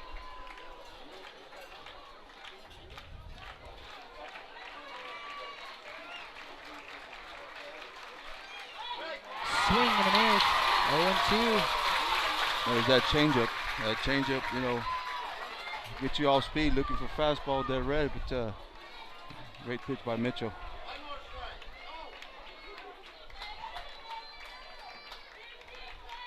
You saw Braden Brown against Celoso midway, and you know,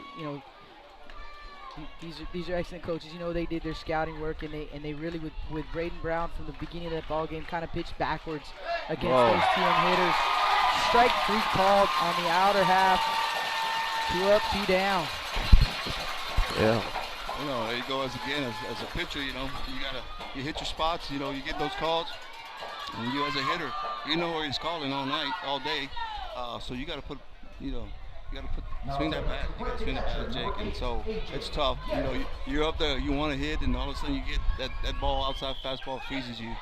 And so, great pitch by Mitchell. Yeah, these guys have been impressive, just as advertised this ball game. Both of these guys putting on a show. Pitch misses up. So 2-0 the count here on A.J. Yepes, the Wildcat catcher.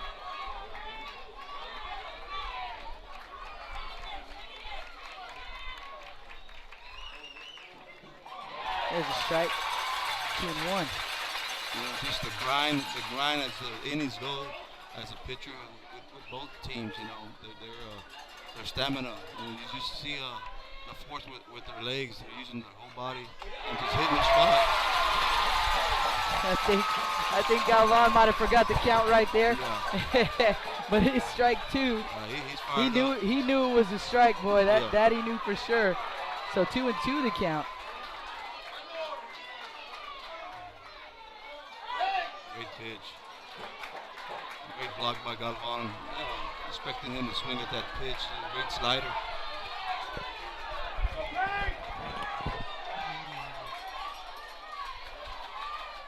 So full count on Yepes.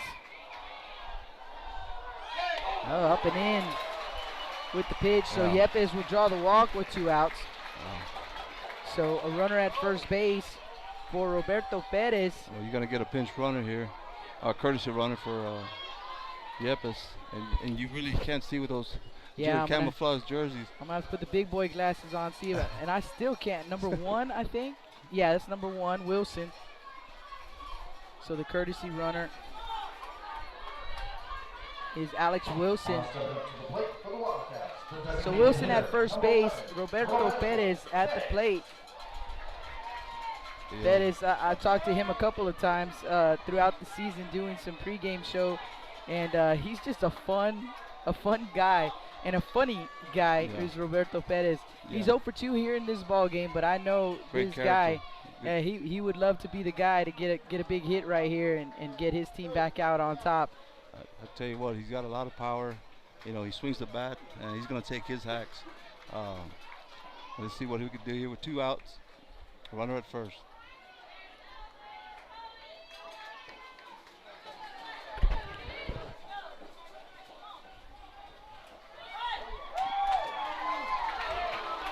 Mitchell just missing with the pitch, so 1-0 the count on Perez. Again, still playing the guessing game with the volume. We just don't want, the feedback and stuff when the crowd gets really loud. So we're gonna mess around with it here. Now that the crowd is a little bit subdued, I guess is the right. Yeah. We'll raise up the volume a little bit so you guys can hear us a little bit better. Pickoff move over to first base. Checking in on Wilson. The head first dive for the young man. He back in time. And here we go. It's a 1-0 count here on Perez. 2 down here in the bottom of the 6th, and the pitch is low. 2-0. This is where you really got to grind it out, and you're looking for one pitch, and you're hoping the pitch to hit your spot. So let's see who wins the battle here.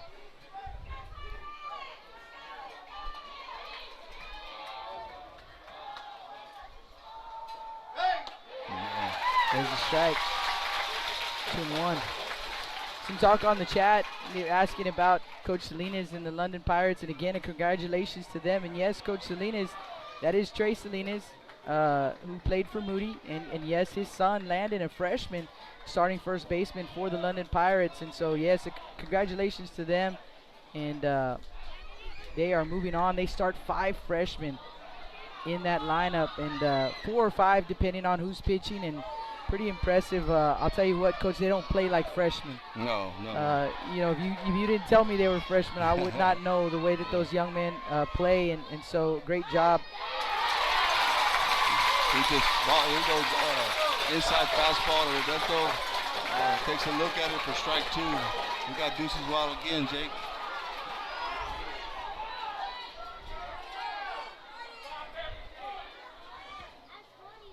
Timeout at the plate. Runner was on the move right there, so Wilson will have to go back. Coach Amaya and Coach Carr are co-head coaches over there in London, and Coach Salinas, he is the assistant coach there. And again, congratulations to that coaching staff. Their fans are awesome, Coach. They call themselves PLP, Parking Lot Pirates, and they do it right, man. They're out there with the tailgate. They got it going on. The pirate flags waving, and pretty fun, pretty exciting time for them, setting school history, making their first trip to the state tournament, so big congrats. Big congrats. We got Deuces Wild here, pick off to first. We had a little stall there, you know, hitter and catcher and umpire, a little talk there. So here we go on to pitch number 3. So Deuces Wild, pitch on the way. Runner on the move again, and it's fouled off third base side rather, and out of play. It's the bullpen over there, the netting on the bullpen. So we'll do it again at 2-2. Little battle right here, Perez and Mitchell.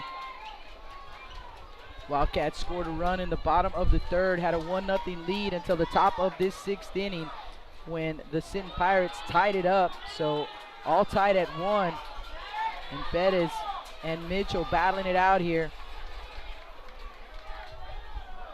Another throw to first base. Wilson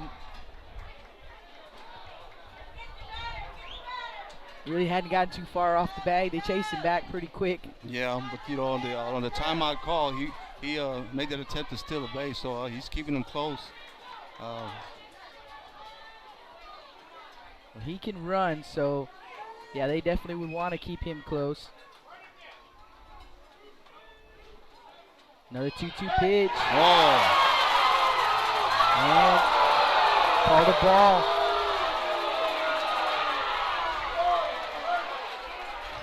Again, half of the stadium pretty excited. The other half not so much. You know, you've been calling that pitch all day, and that's what the fans are yelling out here.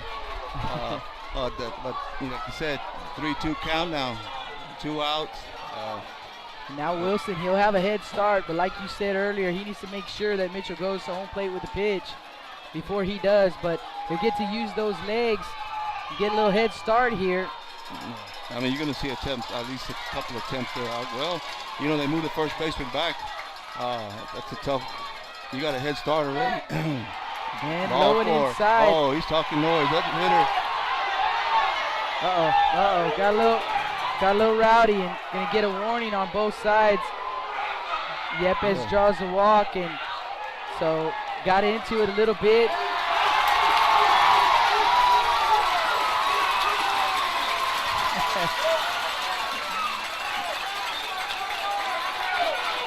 Yeah, they like I said, it was a little earlier in the count, Jake. There was a little talking going on with the catcher and Calallen and Perez there. That's when I saw the umpire call timeout on the attempted pitch, And I guess he talked to both of them. And then here you go with the ball in the dirt. He blocks ball forward. Perez turns around, and I guess words exchange, and umpire does the right job, does a good job in stepping in and giving both sides a warning on the two players. And you know, and it's a lot of times it's forgotten that they gotta, you know, they're not just calling balls and strikes. They gotta control, you know, manage the game. Yeah, they gotta manage the game, and he did a good job right there. Almost immediately, you know, you see them. They, you know, these are young kids, man, and the intensity, the emotions, and then, you know, they got a little bit chipper right there. It's just the competitiveness on both sides, and that's every ball player should have, you know, and that's just you know, you got to keep your emotion, you got to keep it cool. But yeah, it could cost a team.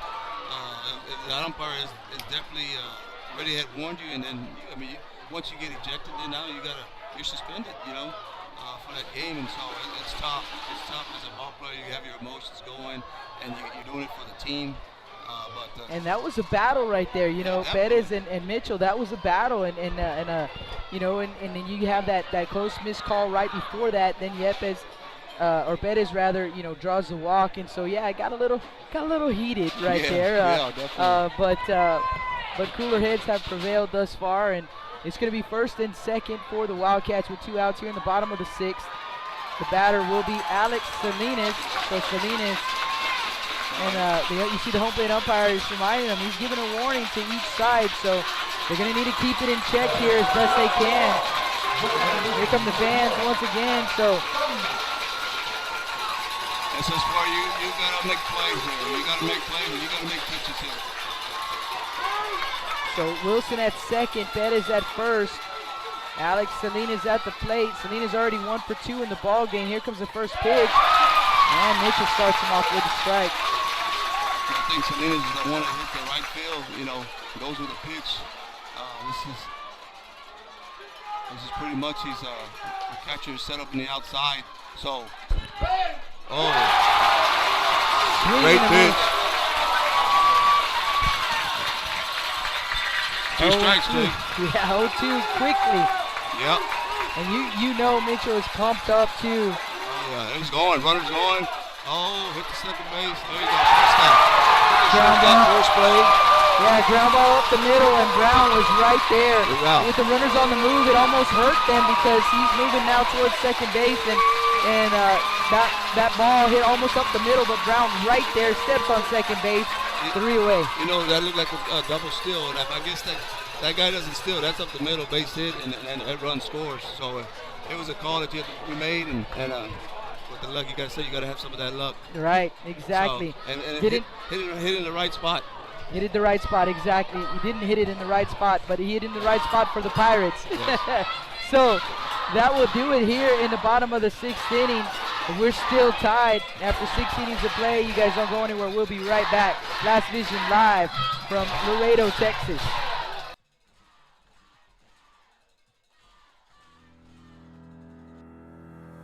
Looking to expand your customer base? Hit a home run and advertise right here on Blast Vision. For more information, contact Jake Vasquez at 361-434-0705.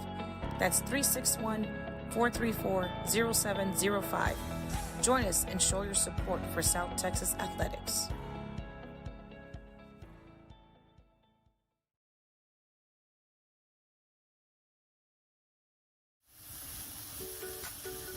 With the sun staying out later and the weather getting warmer, get out and grill. Staple Street Meat Market has the best selection of quality meats for your next barbecue. Known for their Angus beef fajitas, smoked sausages, and new authentic family recipe, Ponle brand spices. Like us on Facebook and never miss our weekly specials. We're located at 7626 South Staple Street, number 111 in Kings Crossing. But coming soon, our new location at 7418 South Staple Street is set to open in early 2022. Staple Street Meat Market, proud supporters of South Texas Athletics.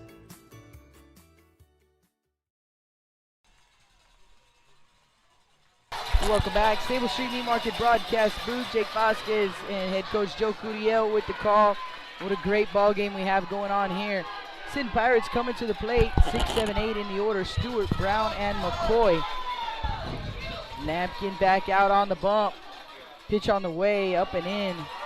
1-0. Stewart 1 for 2. Doubled into center field in his first at-bat, struck out in his second at-bat, so 1 for 2. Oh my gosh. Good hack by Stewart. Good hack by Stewart, and equals the count at 1-1.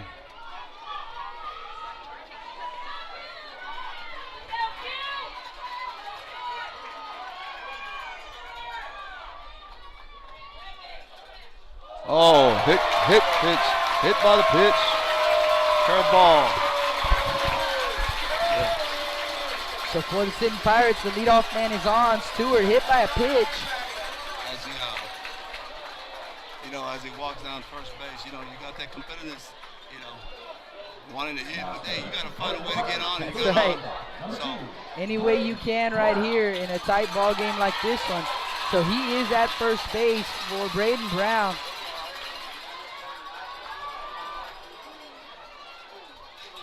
One run apiece.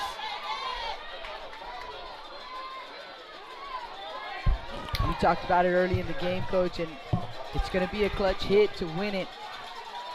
And it seems like every inning, that opportunity presents itself so far.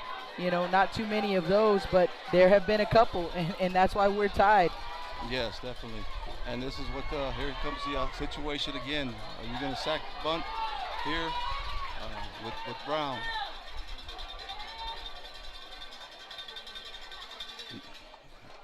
There's a strike to Brown. This looks like Coach Alanis is letting him hit, but like I said, it's probably a take pitch, but you got to get that guy close to the home plate with no outs. Kickoff move to first. Stewart back in time. See Sprenzel playing on the infield green. No grass here, just all turf, but he's playing on the infield green. Yeah. Like you said, looks like so far, Brown has not shown bunt, but Sprenzel just on the infield green just in case, and now he shows it, and he takes a pitch inside for ball one, so a ball and a strike. They have both guys charging in, though. Of course, third base is coming in automatically, but looks like they're trying to take away that runner advancing to second base. So that first baseman did charge as well, hard. See what happens here. Throw down to first base, checking on Stewart. Right now, Valverde holding the runner, but like Coach said, you had first and third coming in when Brown showed bunt.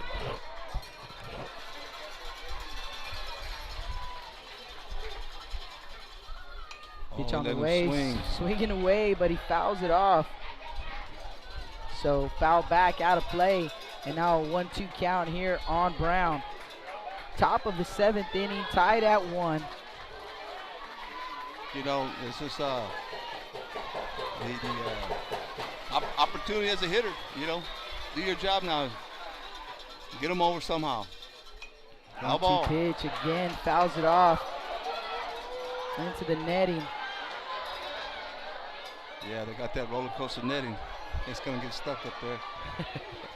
Hopefully it does before it doesn't fall in play with the pitch coming in. I'll tell you what, Coach, we were talking to the guy. I'll tell you this story here as the throw goes to first base again.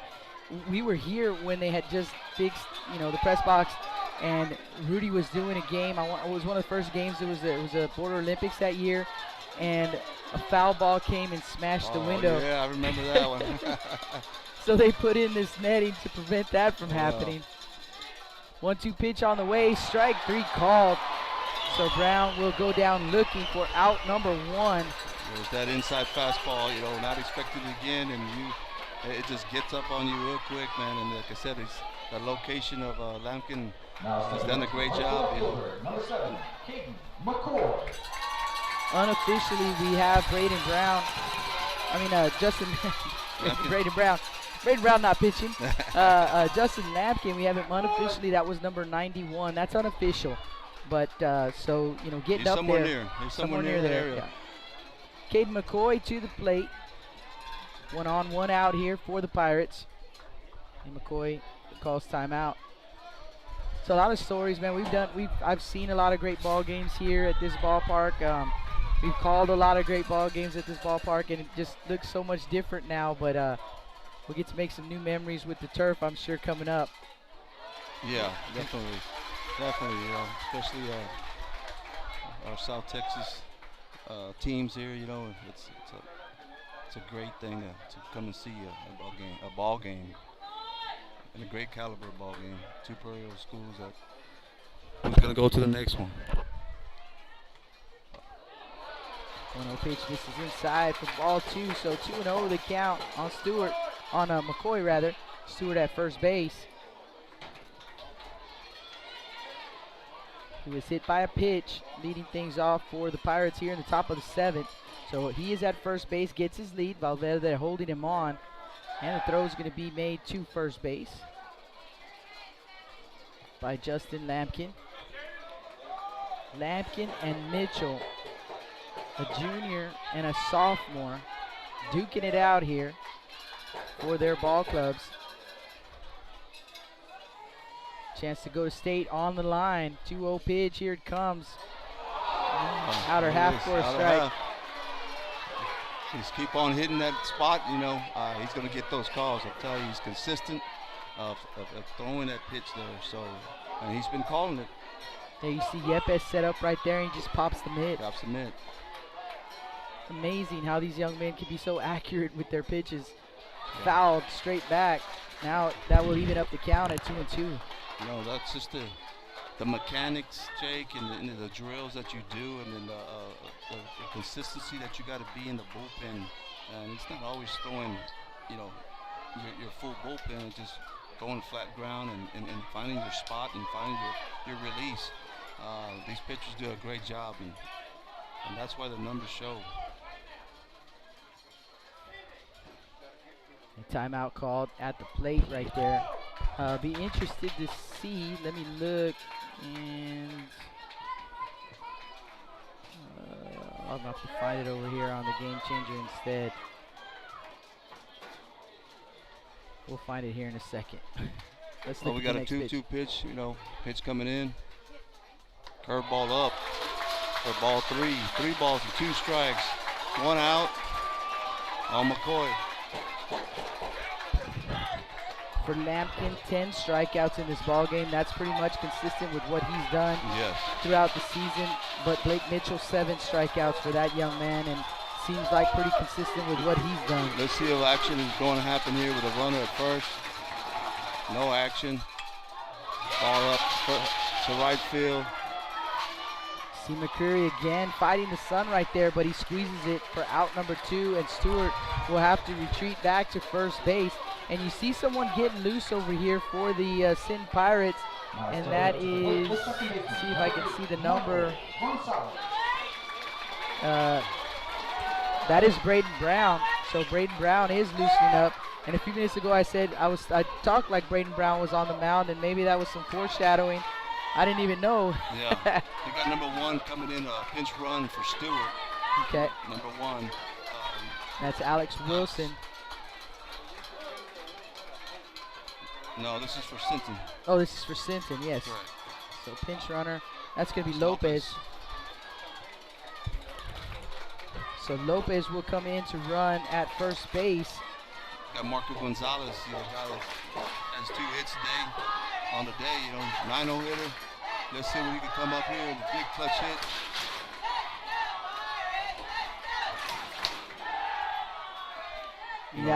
That's something pretty impressive too, is that pickoff move to first base is that neither one of these teams went in there afraid.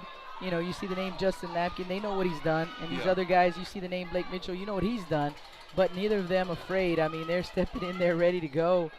Correct. Strike called on that first pitch to Gonzalez, so 0-1 count. Yeah, I heard someone say, who's going to flinch first? Yeah, definitely. And you got to stay locked in. You got to stay locked in because that pitch can make a difference in the ball game. One pitch can make a difference in the ball game. 0-1 count. The throw was over to first base. Lopez back in time. So Lopez, the pinch runner at first base, and Gonzalez at the plate. Lampkin comes set. Nasty right there, absolutely nasty. Taken for a strike, and now Gonzalez behind in the count 0-2. Yeah, definitely a great pitch. You know, he was ready to pull that bat. Pull that, swing the bat, but it just buckled, and he just let it go. But he still has an opportunity.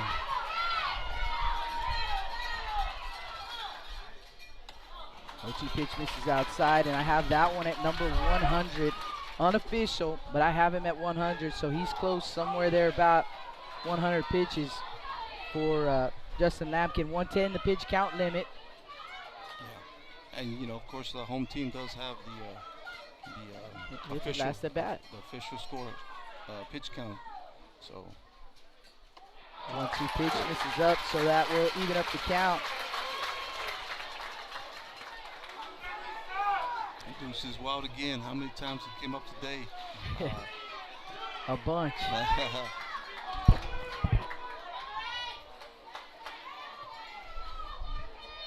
Lampkin comes set at the chin.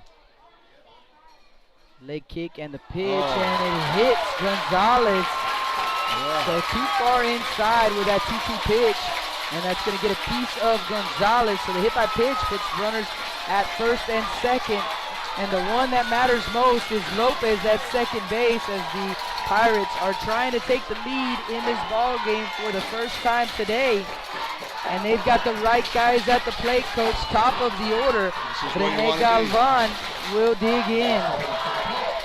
This is where you want to be in this situation here. We talk about it, they talk about it day in and day out.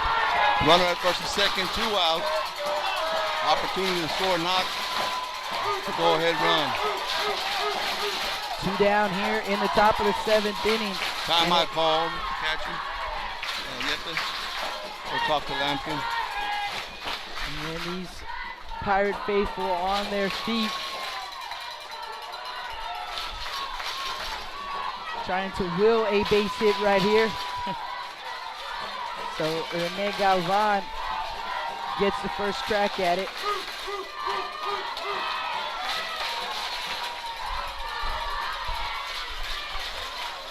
Lampkin has the sign, comes set at the chest. And here comes the pitch.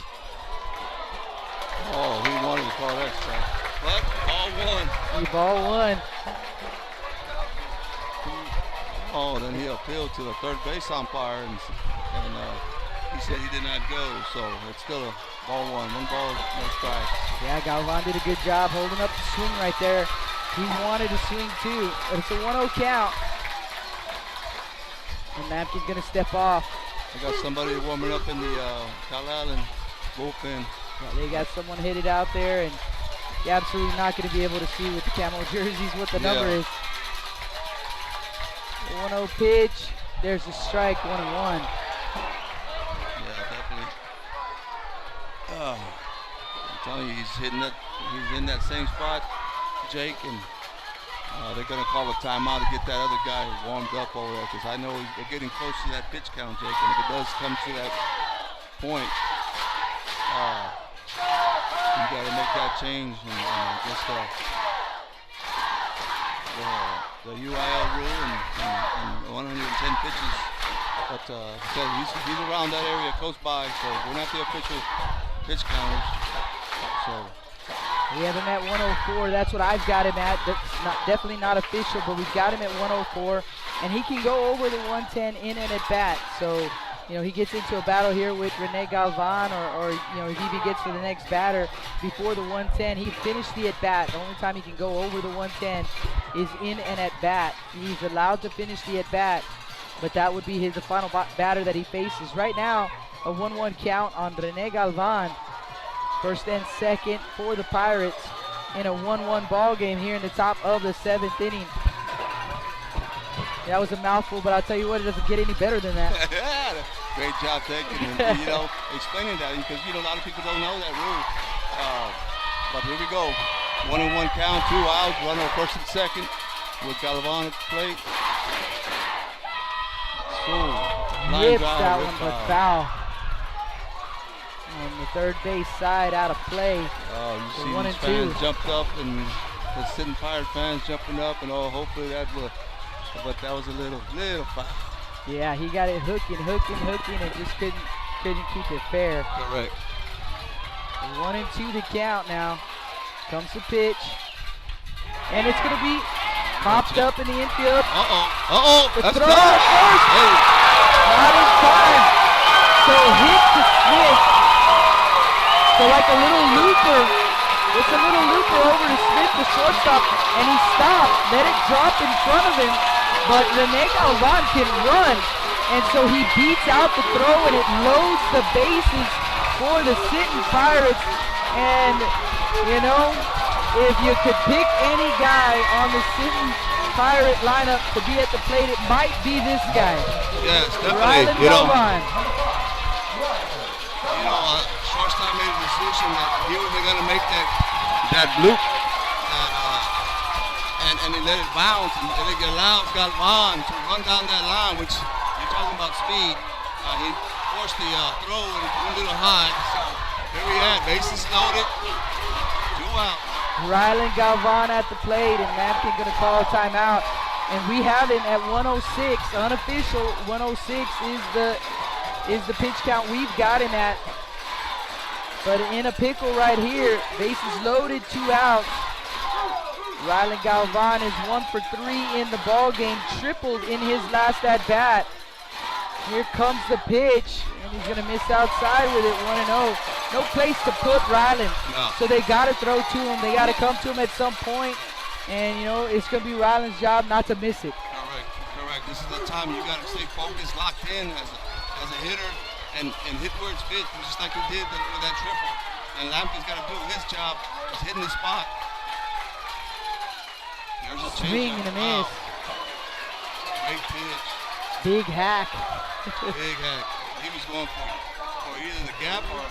Galvan wanted to send that one to the parking lot over there by the football field. Yeah, that's a far way. Yeah. Ball in the strike.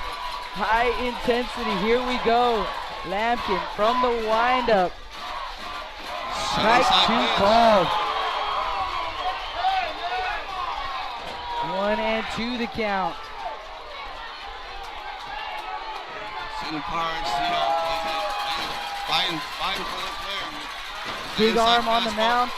Big bat at the plate. Who's going to win the battle? Here we go. 1-2 count. Wow. Nice stop by the catcher. I don't know if it just stopped it, it was a low fastball. Yeah, Yepes didn't let it get past him. That's the other thing. Definitely. This is where you want to be. 2 deuces wild again, Jake. Deuces wild. Here we go. We're on our feet. Time call.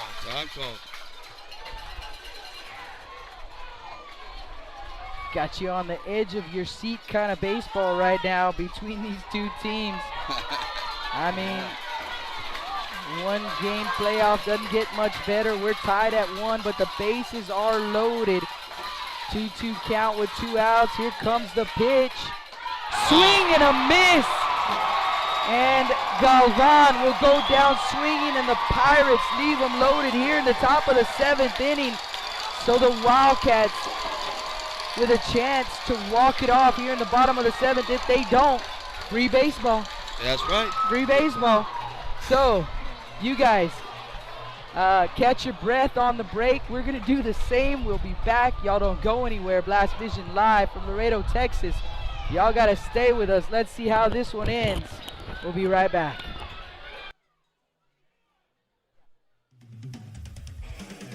Rick Sines with Z-Bart of Corpus Christi is a proud supporter of South Texas athletics. Stop by their location at 4535 Everhart for auto alarms, window tint, diamond gloss, auto detailing, rhino linings, and more. Call 361-985-9274 for more information or to make an appointment. Z-Bart, it's us or rust.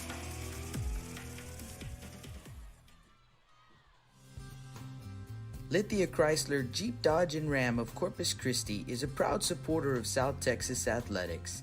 Come by and see us at 4313 South Staples in Ottotown.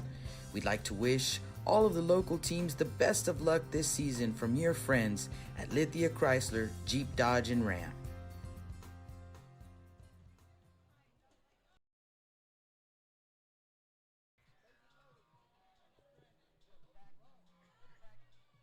Welcome back to the Stable Street Meat Market broadcast booth. And let's see What's that?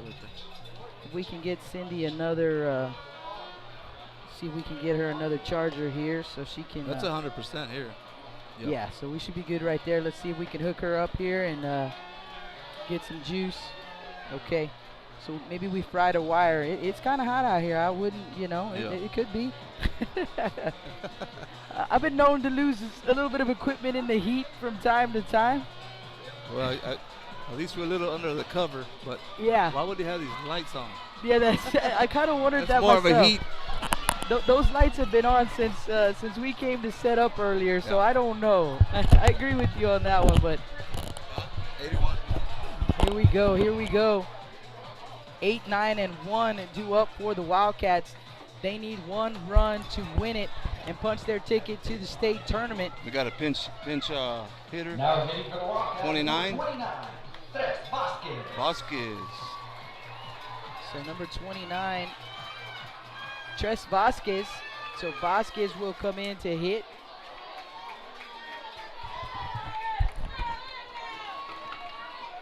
People on their feet from the Calallen side. People still on their feet from the Sinton Pirates side. First pitch, strike one. And it's still Blake Mitchell out on the mound for the Sinton Pirates. So Mitchell, this is his 7th inning of work, and we have him unofficial. That pitch unofficially number 82 for Mitchell. Goes with the breaking pitch, but he's going to miss for a ball. So 1-1 to count here on Vasquez. Tres Vasquez, the freshman, digs in from the left side. Oh. Just missing outside perhaps with the pitch, so 2-1 to count on Vasquez. A tough take right there. There it is. Yeah, definitely. Like I said, the Sinton Pirates, of course, they'll tell you if it's a strike ball. That pitch going to miss outside for ball 3, so 3-1 to count. You see Vasquez really crowding the plate right there. He's really crowding. You got to throw it. You got to throw a dart pitch right now, and find a way to keep yourself in there. 3-1, here it comes. There it is. Vasquez ready to throw the bat, but a called strike and a full count. This is a situation you got to find a way to get on, and as a pitcher, you got to find a way to get him out. Foul ball, out of play. A little late on that one, Jake. Yeah, he was. Fouls it off third base side, out of play, and might have got a car by the oohs and the ahs of the crowd. Yeah. But you've been on the bench for 7 innings, Jake, and you got to come in, but you got to be ready. That's your call, and opportunity's given. There it is. 3-2 pitch, and he drives it to left field, but it's slicing, and it's going to get down in foul territory. So good little battle right here. Like you said, he's been on the bench for 6 innings now, just kind of watching the action. You hope that he has been keeping an eye on Blake Mitchell and what he's doing to the hitters so far. And man, both of these pitchers just been really nasty, man. Tough day to be a hitter today out here at the ballpark. Yes, it is. As you late right here in the late innings, and opportunity to get on base for your team, and opportunity to win the ball game and walk it off. But I said both teams will be grinding it out. So here we go, 3-2 count.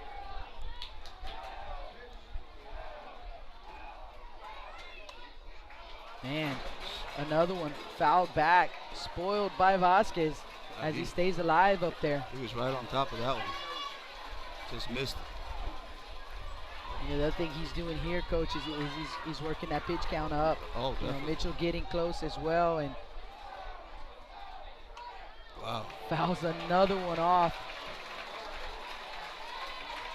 So another 3-2 pitch coming up, and I'll tell you what, this game, you know, if the Wildcats don't walk it off here and it goes extra innings, these batters are going to be ready to see these two pitchers go. Yes, definitely.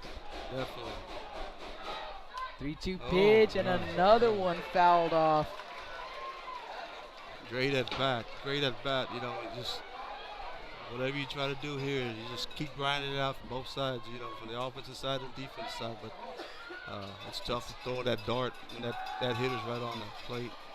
That's at least 10 pitches that Vasquez has seen, and see if he can win the battle here and get on base. Ground ball up the middle, and going to get past the diving effort of Brown. So how about the pinch hit single here in the bottom of the 7th inning by the freshman, Tres Vasquez? Definitely great piece of hitting, Jake. Great piece. Didn't budge, and it looks like Mitchell stayed with the fastball. And just got his hands inside and went up back up the middle, and with the diving of Brown, couldn't make the play, but great job by Vasquez. It's going to bring up Tarek Hickman. No, I think we have another pinch hitter, Jake, coming up. Chris Chapman walks up. 7, maybe? Number 7. Zapata. So Emiliano Zapata, and he will dig in instead of Hickman. So Zapata at the plate. And let's see if he's Chapman a junior. does try and bunt the runner over. Sack bunt here. He's not showing, but it's coming. He's creeping up third base, creeping. Bunt is on. Foul ball down the third base line. Yeah, saw Trevino creeping in right there. Vasquez. Yeah, he was on a horse over headed for second base. Yeah, but you know what, Jake? It's tough right now, and you got to make a decision as a coach. You know, as a coach, you got to make a decision, and as a third base is that far up, and if you bunt right at him, you have a possibility double play. So it's got to go down the first base line somehow. Throw over to first base, checking on Vasquez, and again, unofficially 93 pitches for Blake Mitchell on that last pitch. Unofficial, but creeping up there. And you're right, Coach. You see Trevino again creeping in, and another throw to first base. So far, Galvan, or rather Zapata at the plate, has not shown it again. Yeah, Trevino's up. He's up, you know, and let's see what they do here. Showing bunt again, and look, he does get it on the first base side. They're going to throw it to second base. Wow. Great play by Mitchell. Throwing that ball and still throwing the ball to second, throwing a dart. Yeah, just like earlier in the ball game, you know, with Lampkin, Mitchell does the same thing here. He feels it on the first base side, you know, not too far in front of the plate. It was a really, really good bunt, but in a split decision, he throws it to second base. Brown is there. They force Vasquez for out number 1, so 1 down with a runner at first base for the top of the order, Luke Smith. No, you got a dangerous hitter right here with Luke Smith, leading off. Takes first pitch, curveball, strike 1. You know, as you see this guy hit, he can run also.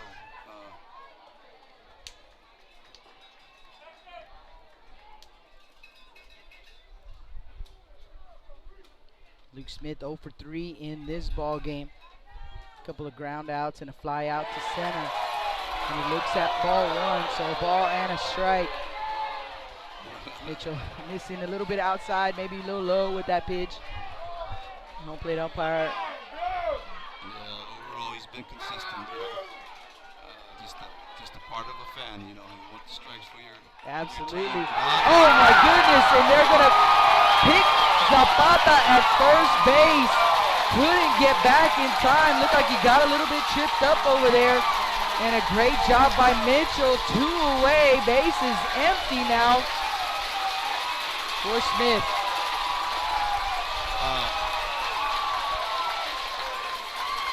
Two outs now. You know, tough one to get picked off at first base. As Mitchell battles again with the strike 2 foul ball by Smith. Wow, Jake. You know, that's what a turn of events right there. You know, first of all, you know, with that heads up play where he on that bunt throws second base, gets the lead runner, and then that pickoff right there, man, that's big. swing and a miss by Smith. We're going extra innings, tied at 1. The momentum has shifted back and forth, and these two powerhouses, man, just keep throwing blows, and that might be it for Blake Mitchell. And if it is, what a heck of a ball game he pitched. I don't expect we'll see Lampkin again, so it's going to be a bullpen game now. But you guys don't go anywhere. Blast Vision live from Laredo, Texas. We're playing for a chance to go to the state tournament here. We'll be right back.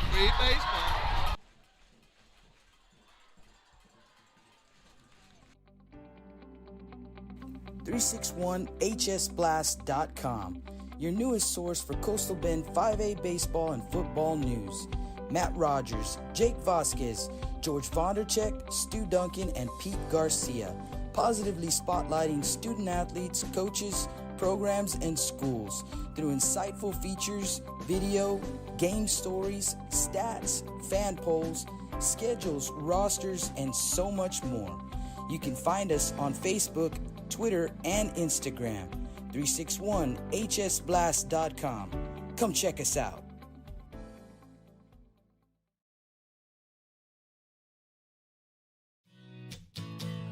Johnny Luna with AutoNation Chevrolet, Cadillac, GMC, and Buick, inviting everyone into the dealership to take a look at the inventory, including brand new 2021 models. But wait, there's more. AutoNation also has the biggest selection of pre-owned cars in town. Free window tint with purchase of any vehicle when you mention you heard this ad on Blast Vision Live. Come and get sold and rolled.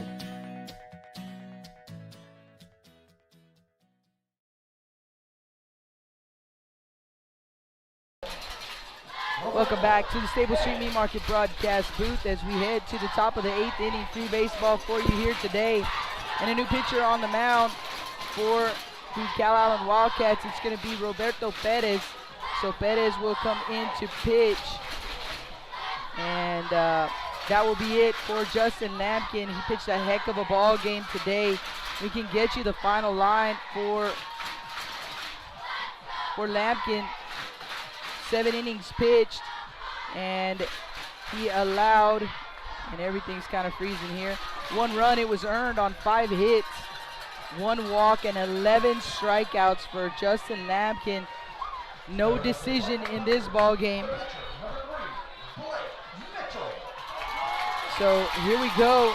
Blake Mitchell will lead things off here in the top of the 8th inning for the Sinton Pirates, and what a ball game here today. Yes, definitely is. Everybody's on their feet on the Sinton Pirate side. And of course, you got a lot of people standing too on Calallen side, but it's going to be a great one here. First pitch from Perez misses for ball 1.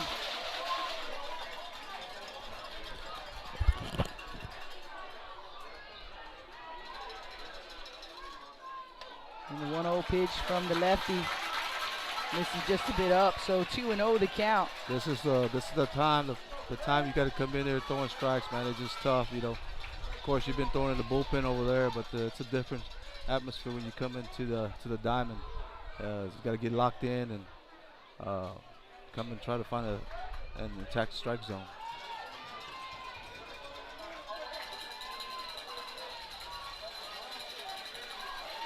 Mitchell at the plate, he's 0 for 3, and there's a strike. The inner half, 2-1. So Mitchell in the ball game, a ground out, a strikeout, and then he reached on an error, but he's 0 for 3.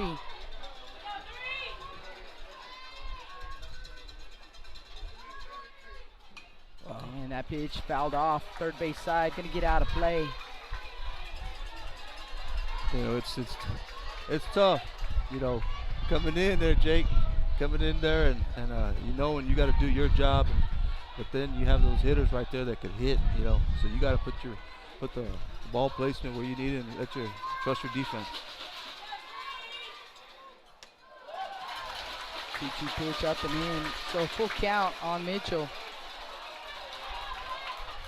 That is maybe also a little bit amped up. I mean, you know, extra innings here. Pretty big ball game. So a 3-2 pitch coming up. Here comes. Wow. Strike 3 called. Goes with the breaking pitch, and he gets Mitchell looking, 1 down. Great pitch, great looping, two-piece, 12-6 curveball for strike 3. So Mitchell retired for out number 1. Cannon Chester to the plate. Chester, he's 0 for 3 as well. A ground out, a fly out. And then he bunted into that double play in his last at bat. A great bunt, but just a better play by the Wildcats on that one. And Bettis starts him off with ball 1, so 1-0 count here on Chester. Yeah, we're close by the street, and here's some ambulances, but 1-0 count, Jake, 1-0 count. Uh-oh. Now one's going to be driven out to right field. McCreary going back, way back. Oh, it's out of here! Cannon Chester leaves the ballpark. A solo bomb, but it gives the Sinton Pirates their first lead of the ball game.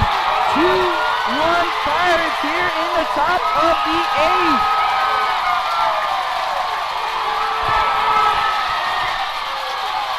He'll get the basketball. Slam dunk. Wow.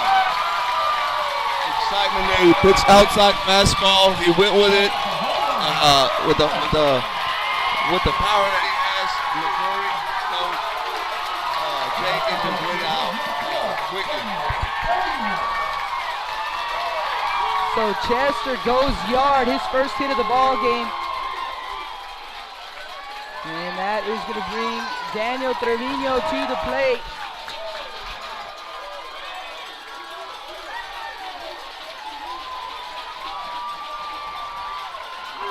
Trevino, he's 0 for 2, walked, popped up in the infield and struck out. And Perez misses upstairs with the first pitch, 1-0. And I said it, you know, these two teams, they're going to be happy to see those starting pitchers leave. Definitely. And you know what? It's like I said. Even though you come in throwing strides, you got to hit your spot. Strike called on the outer half, so ball and a strike here to Trevino. 1 down, base is empty. 2-1 Pirate lead. You know, that line drive went up to a jet stream, Jake, and it went up. I thought, you know, right fielder had a chance, but it rose up there and it got out of there quick. Quickly is the right word. Huh? Quickly, baby. Quickly is the right word. Uh-oh. That one hit. That's going to be trouble playing back. Looks like Zapata, or rather, not Zapata. I'm sure that is Hickman out there. Yeah, that's Hickman. It looks like they kept Zapata out there.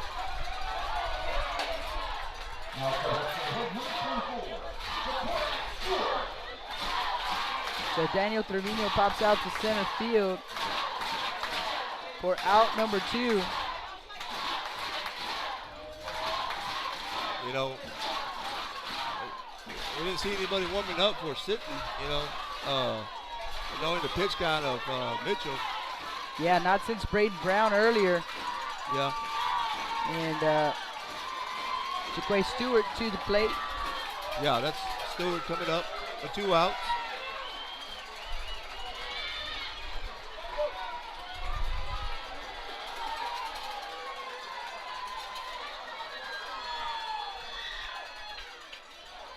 That is delivered strike 1.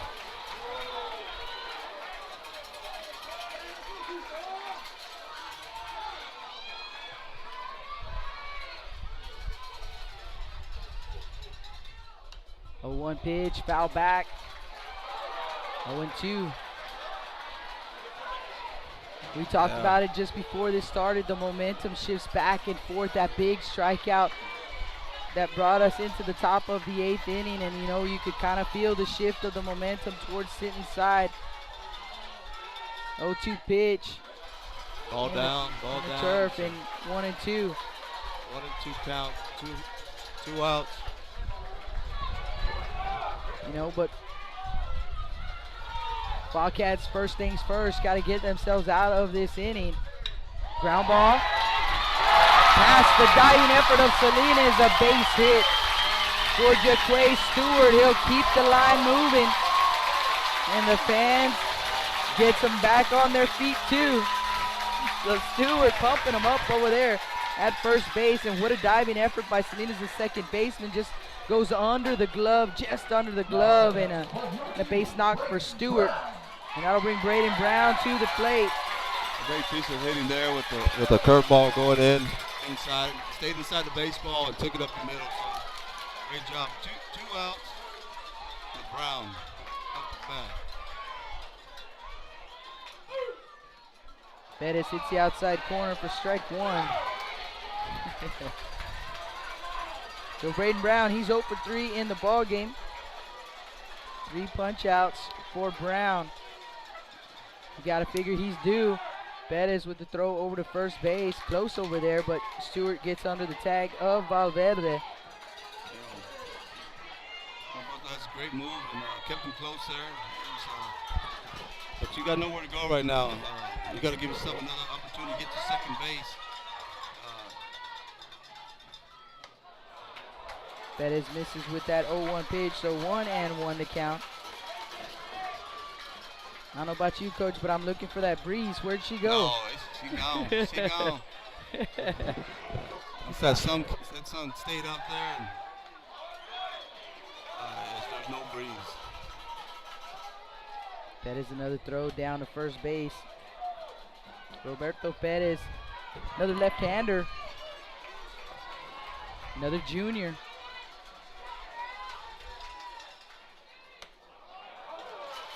And this is up and out. You know, you set up out there, you know, but like I said, he's been getting that call, but this was a little up, so there we go. 2-1 count.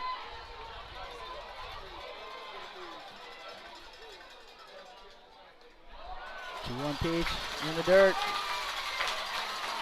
or the turf rather. 3-1 to count here on Brown. See Braden Brown takes a big deep breath before he steps into the box.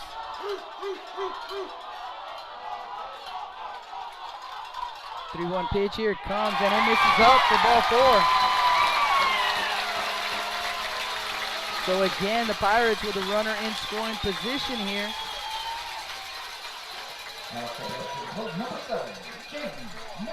Caden McCoy will dig in. So McCoy gets another chance. He's 0 for 3 in the ball game as well. A strikeout, a pop-up. You got number 11 coming in for Brown to pinch run. I'm pretty sure. We're going to see Brown on the mound. I'm pretty sure Brown's going to go toss a little bit. But there's 2 outs, so. That's Moody. So Moody running at first base, Stewart at second, and a Caden McCoy at the plate. So here we go. 2-way here in the top of the 8th, but the Pirates have already taken the lead. It is the first lead of this ball game for the Pirates. Didn't happen till the top of the 8th, but it doesn't matter. It doesn't matter when it happens. They have taken the lead for the first time. 2-1 our score.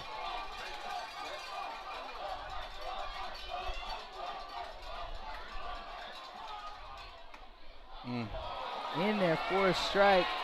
The first offering there from Perez. Calallen Wildcats have not been to the state tournament since 2011. And the Sinton Pirates, they win in 2017. But it's been a good long while since either of these teams has won a state title. 0-1 pitch, swing and a miss. Great change up. Great change up. McCoy's ready to drive that pitch, looking like a fastball, and it just fell off the table. And for a strike, swing and a miss for strike 2. So 0-2 count here on McCoy.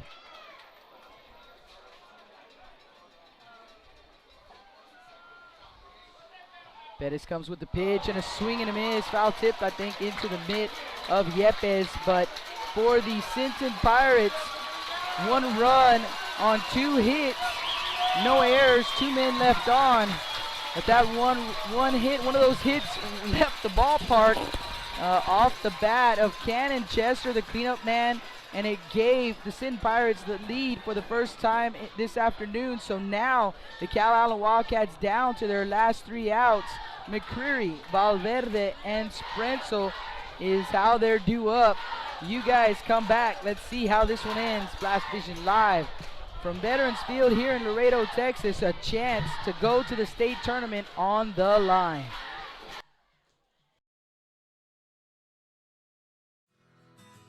When I think of Snowball, I think of the hot Corpus summers of my childhood and trips to the original Snowball located at 3830 Baldwin.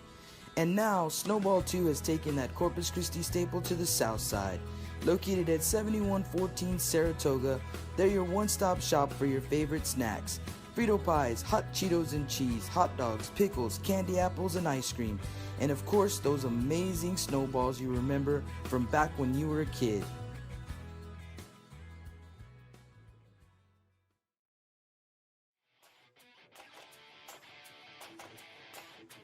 Chris Bernal with LB21 Tournaments and Perfect Game, hosting the best youth baseball tournaments in South Texas. Best youth baseball tournaments in South Texas. LB21, supporting youth baseball in the Coastal Bend area.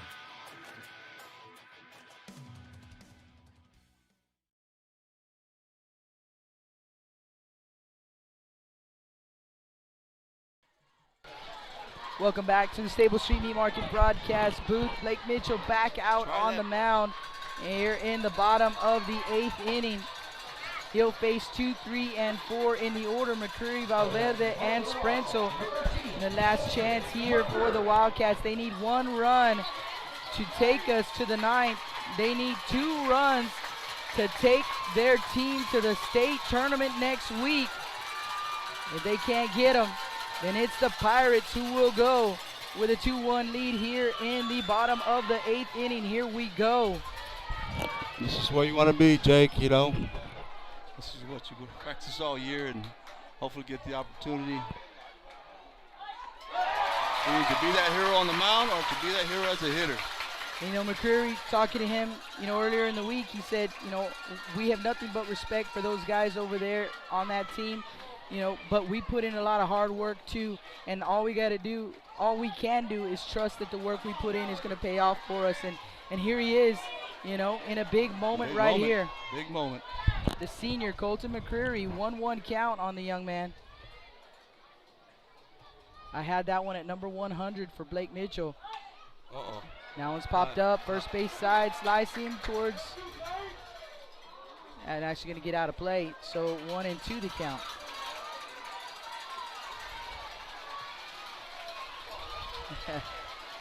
You know, we'll start to notice when those guys get close to that 110, you know, that pitcher, Coach Alanis, you know, he makes sure we're going to pound the strike zone.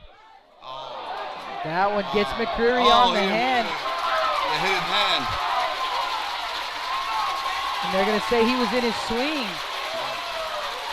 He made an attempt, and then the ball did hit him. He took his hand completely off the bat, Coach. You know, and it just kind of hit him right there in the hand. And McCreary, I mean, he looks like he's in pain actually. Like it hit him good, solid, and you know, Coach Chapman is going to plead his case over there.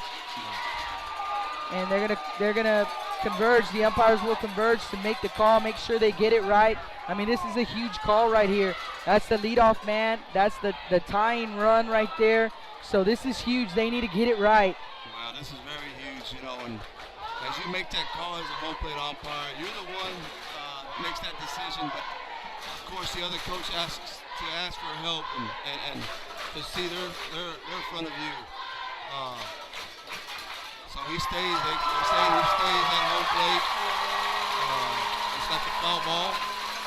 Count remains the same. And hopefully, you know, McCreary is okay. He looks like he's okay. He's there for a second. And, you know, I mean, and like I said, his hand came completely off the bat, you know, as he was trying to, the pitch was inside, and his hand came off the bat, and it got him right on the hand. But his hand was not even on the bat at that point. The bat, you know, that's his lead hand, and he took it right off, and boom, it hit him. Correct. You know, and sometimes you're on the plate, Jake, and as an umpire, sometimes you get blindsided, and you see that your wrist is across the plate, so therefore you make that call. So there it is what it is right now. So 2-2 count. Here comes the pitch. I believe it would be a 1-2 count if they count it as a foul ball. Correct, 1-2 count, right? Missing outside, so, and no, it was a 2-2 count. I don't think that's correct, but Yeah. now a The 3-2 umpire count. is calling 3 balls and 2 strikes. It's going to be McCreary fouls it off, so I've got him at 104, unofficial, but at 104. yeah. Here in the bottom of the 8th inning. This is the moment where you got to be. Make it a defensive play or make it a great pitch or putting the ball in play, make things happen. Wildcats trailing by 1. Here comes the payoff pitch. Oh, Now when it's going to be driven out to looks going back. left He's going field, back. McCoy Let's hit the off wall. the wall. And McCreary into second base, a leadoff double for Colton McCreary, the senior, puts himself in scoring position, the tying run in scoring position with nobody out here in the bottom of the 8th, and it looked like, Coach, it had a chance. It did have a chance. Like I said, that wind is going towards left field now, and it held up in that wind, but it was going. It hits the fins and ricochets off. Lucky that center fielder, who's our center fielder? Galvan makes that Backing chase it up. also, Yeah. makes it back up, and just keeps him at second base. First baseman, number 33, Ernest Valverde. So Ernest Valverde will dig in now. McCreary at second base, nobody out, and a meeting on the mound. They're going to talk things over with Mitchell. Haven't checked in on the chat in a good while. I hope you guys are keeping each other company. Danny Esquivel said he was trying to take a nap, but he couldn't sleep. The game is awesome. We agree, Danny. Wake up over there.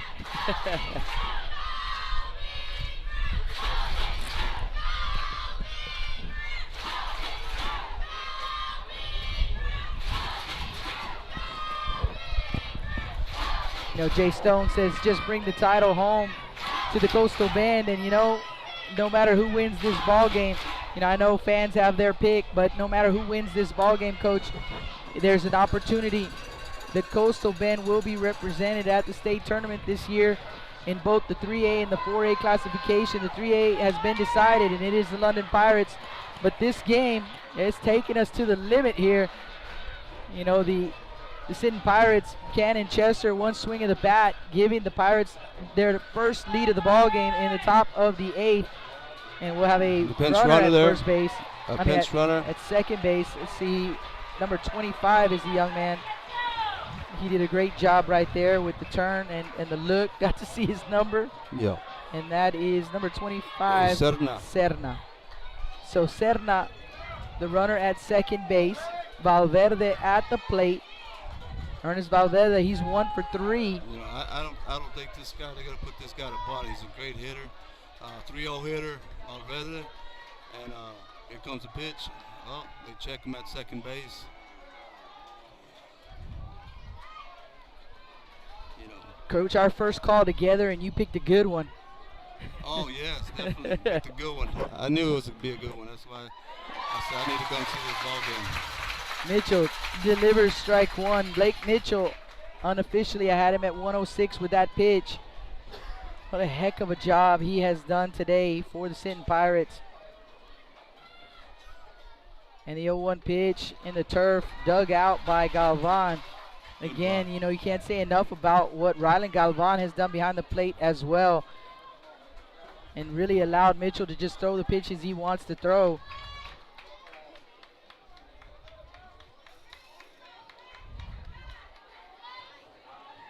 I think perhaps one pass ball or one wild pitch that we've seen in the ball game, maybe. Yeah, definitely. You know, Yepes, gotta have confidence in those catchers.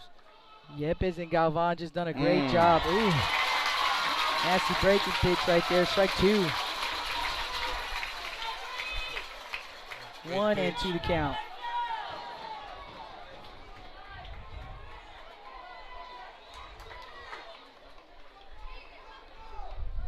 Valverde, they're going to call timeout at the plate and reset. again, set another runner at second base represents a tying run, and everybody that comes to the plate with Sedna at second representing the winning run for the Wildcats here in the bottom of the 8th. A spin by Mitchell, no throw, chasing Sedna back to second.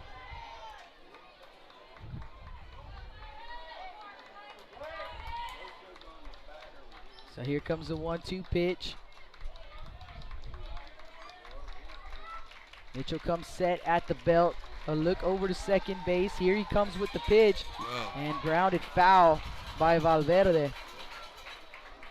You know, We'll do it again at 1-2. Great pitch right there, great location. I think that was a changeup, but you know, Valverde staying in there. There was a couple of butterflies flying in there. Did you see that inside the line home plate there? Yeah, they chased us all the way up here. Yeah, on definitely. On our drive, and now they're all over the field. Little yellow butterflies. Yellow.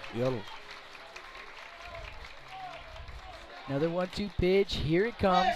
Swing and a miss. Valverde down on strikes. One away. This has probably got to be either the last hitter or this is done. And I think they might be coming to get him. Coach Alanis calling a timeout. I had that unofficially at 110. It looks like it's coming out because Brown is taking off his tape out of his wrist. You know what? We will let you listen. We'll let you guys listen to, as he's going to get a huge round of applause from the Sinton faithful.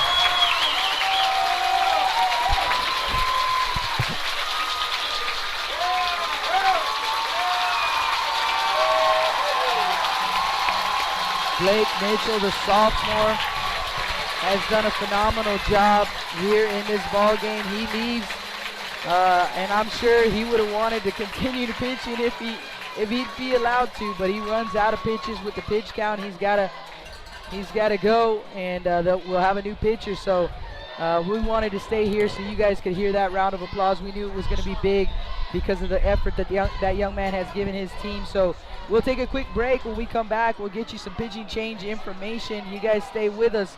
Blast Vision live from Laredo, Texas. We're at Veterans Field, and a chance to play at the state tournament next week on the line. We'll be right back.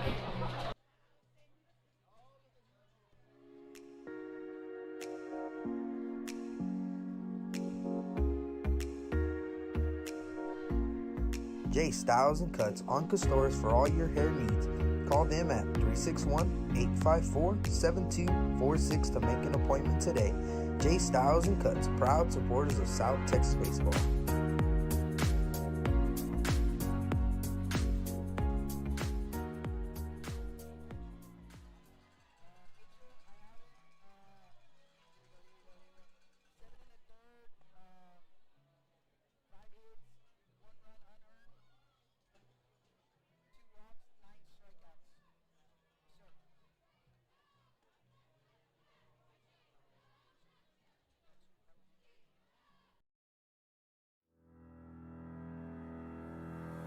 Looking to expand your customer base? Hit a home run and advertise right here on Blast Vision. For more information, contact Jake Vasquez at 361-434-0705.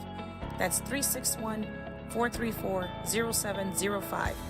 Join us and show your support for South Texas athletics.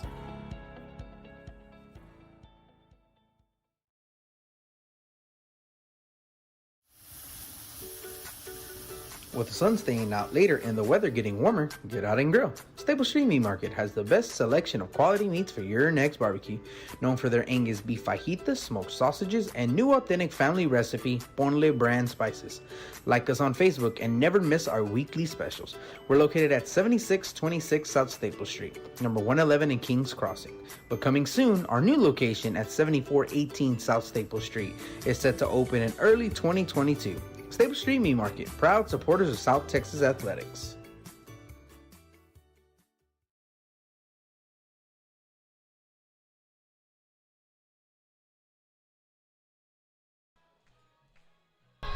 Here we go, guys. Braden Brown on the mound now for the Sinton Pirates, and it looks like a straight switch as and now, okay, here we go. Let's try this again. Well, we got one out. Runner at second with Sprenzel up to hit. Brown on the mound. What a great performance by Mitchell. Here we go. We'll get you the final line on Mitchell here in just a second. Actually can't get you the final line. He's responsible for the runner at second base. And Braden Brown here facing Braden Sprenzel, and he starts him off with ball 1. Oh. There's a strike, 1-1. You know, 4-hole hitter, this is where you love to do here, is to driving the runs. And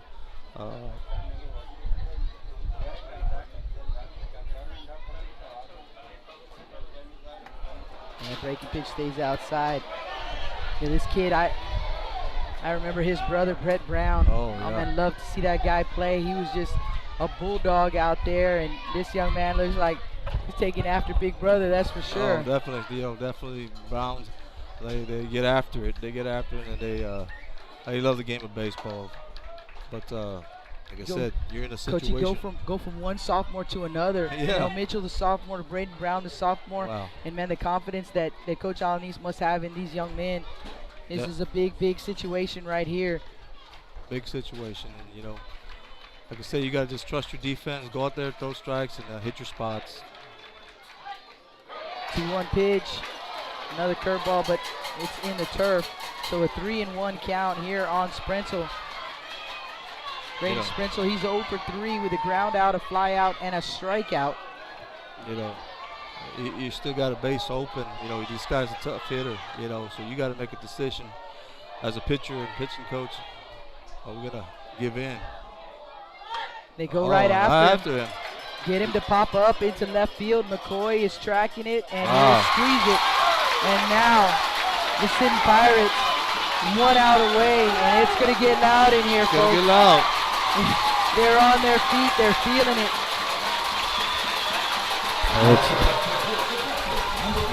AJ Yepes. There's a catcher coming up, you know. And it's not over yet. Not over yet. And Yepes also a great hitter. Yes, definitely. And a runner in scoring position here, the tying run in scoring position. But man, these Sinton Pirate fans, they can feel it, man. You start to taste it, you start to feel it.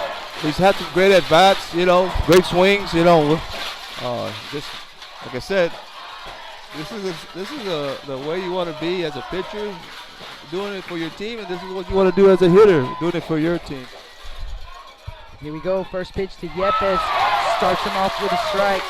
Nasty movement right there on that pitch. Definitely, that ball moved. Some good tell to that fastball. Looked like it was breaking in on him and broke back across the plate at the last minute, just nasty. And an 0-1 count here on Yepes. Oh, foul ball to first base side. Oh, it's out of play. Oh, they were hoping it would stay in the ballpark. But Two now, strikes. Yeah. Oh, you're going to hear this crowd go. Wildcats down to their last strike here. Pirate fans on their feet. This is where the outfield's playing. They're still playing up close on the Yepes.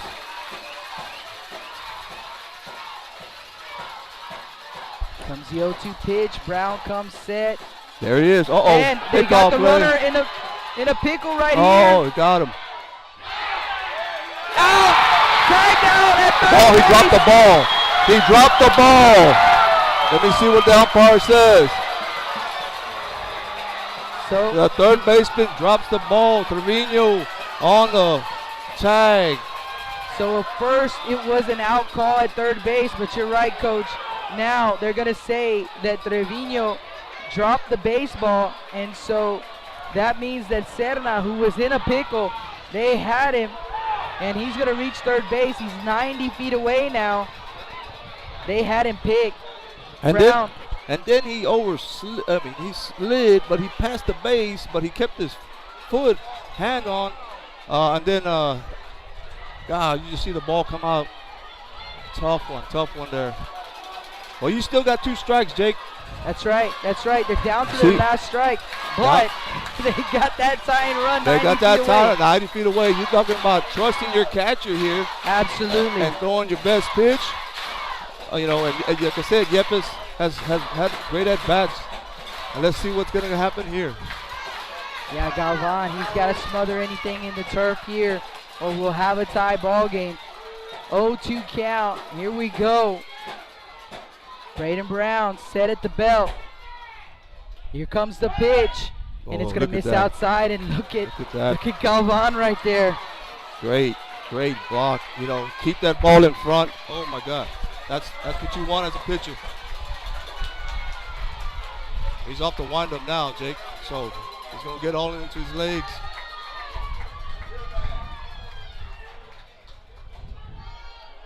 Can have a 1-2 pitch coming up from the windup, like you said. Here comes the pitch. Strike 3 called.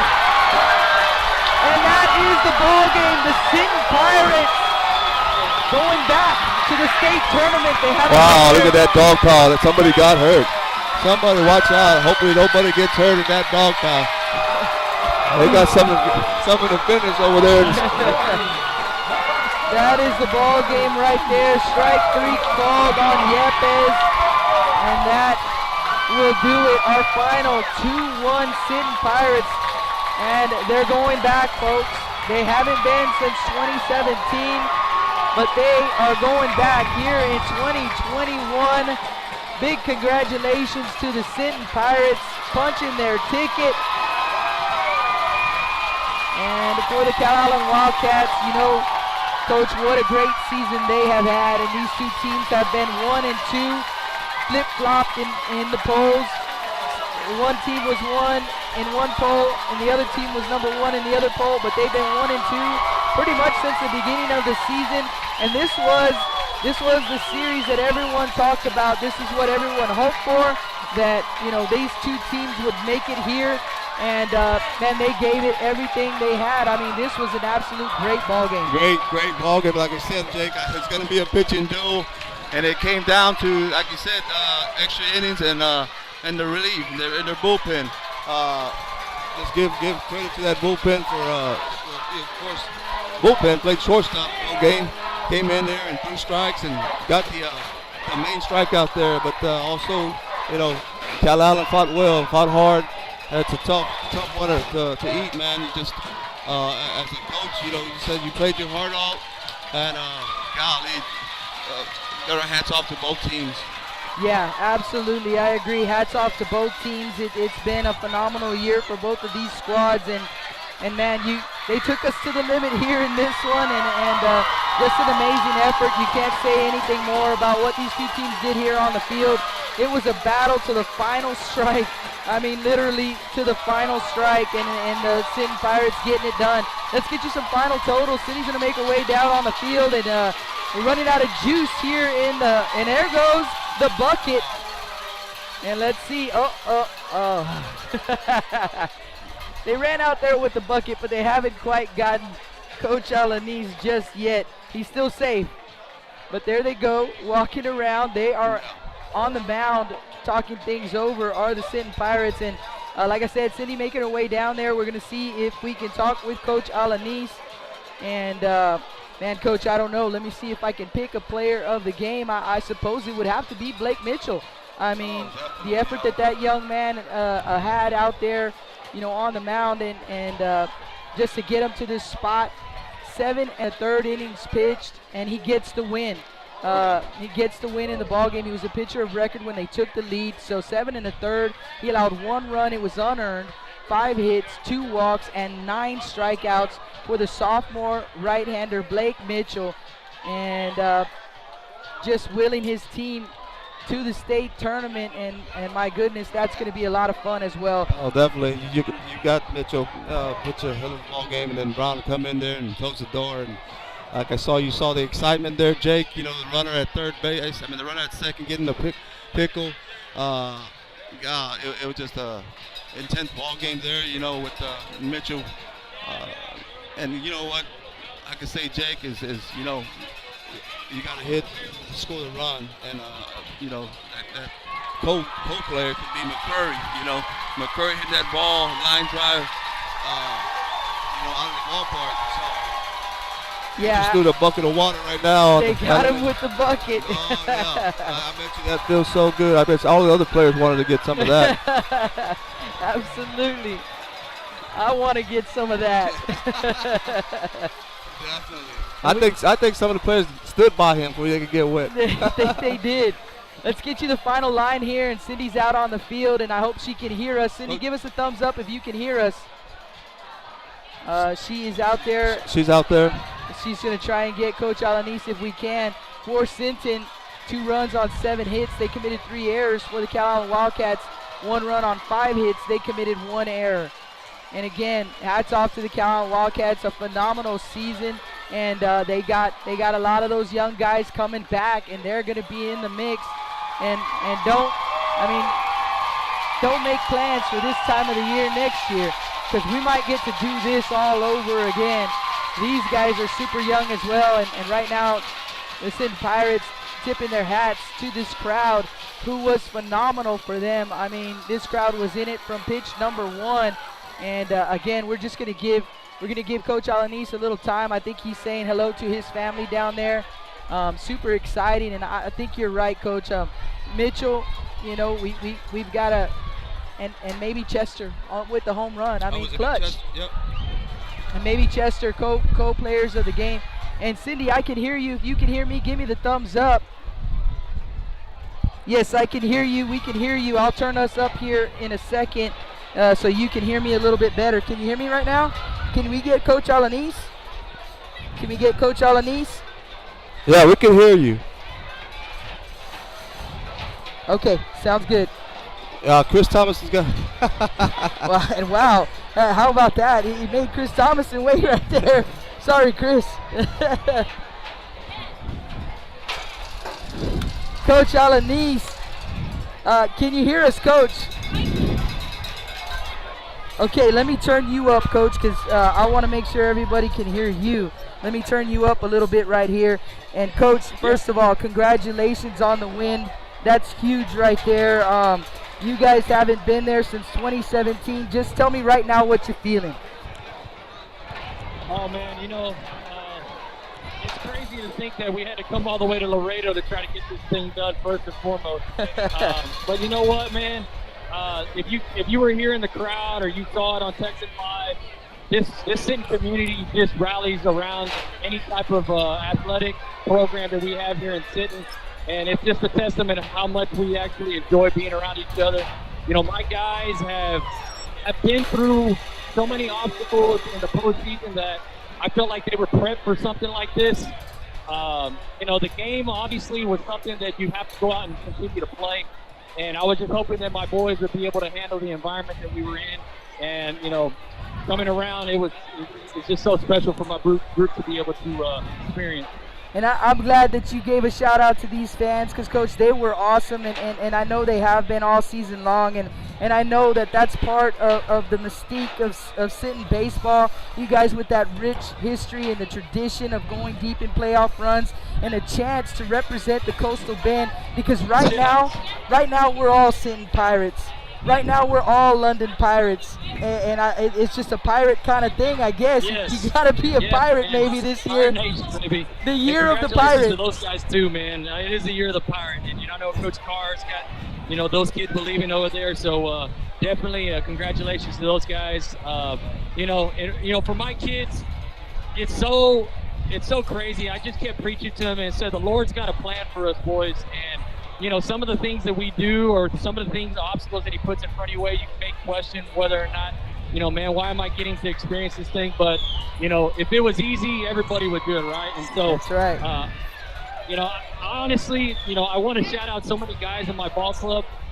Blake Mitchell came in huge. I think everybody was kind of thrown for a loop with us going to him rather than Wyatt Beatrick. But Blake's that big game guy. He's always the guy who says, Coach, I want the ball in my hands. And it's hard to tell a kid no whenever he wants that ball. Cannon Chester, I know you guys don't know what happened with his situation, but in the last round against Coloso Midway in the sixth inning, he bummed his shoulder real bad, and we honestly didn't know if he was going to be able to come out and play today. It was almost a game-time decision. And look what he did, man. He ended up hitting a freaking solo shot in the right field.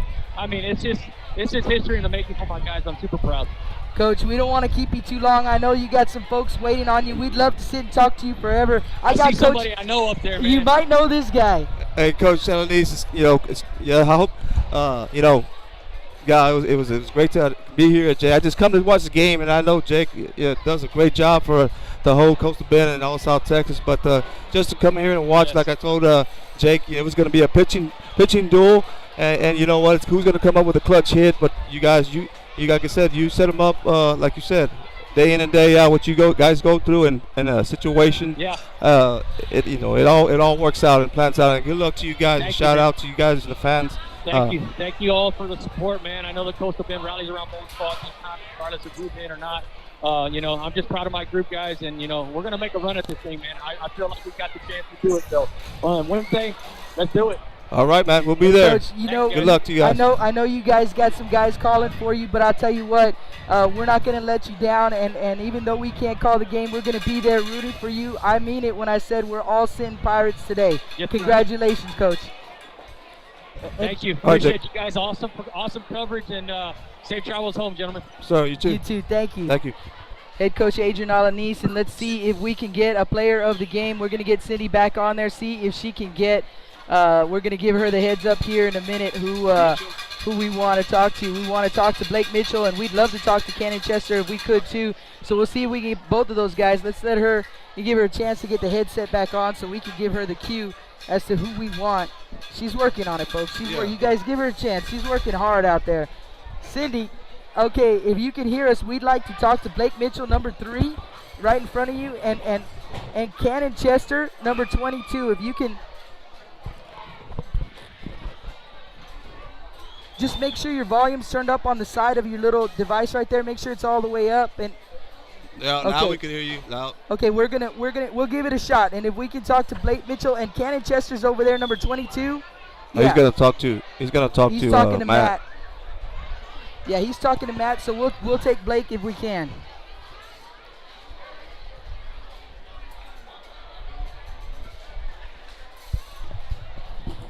We're gonna give Blake a chance to put the headset on. Blake, can you hear us? Let me scoot a little.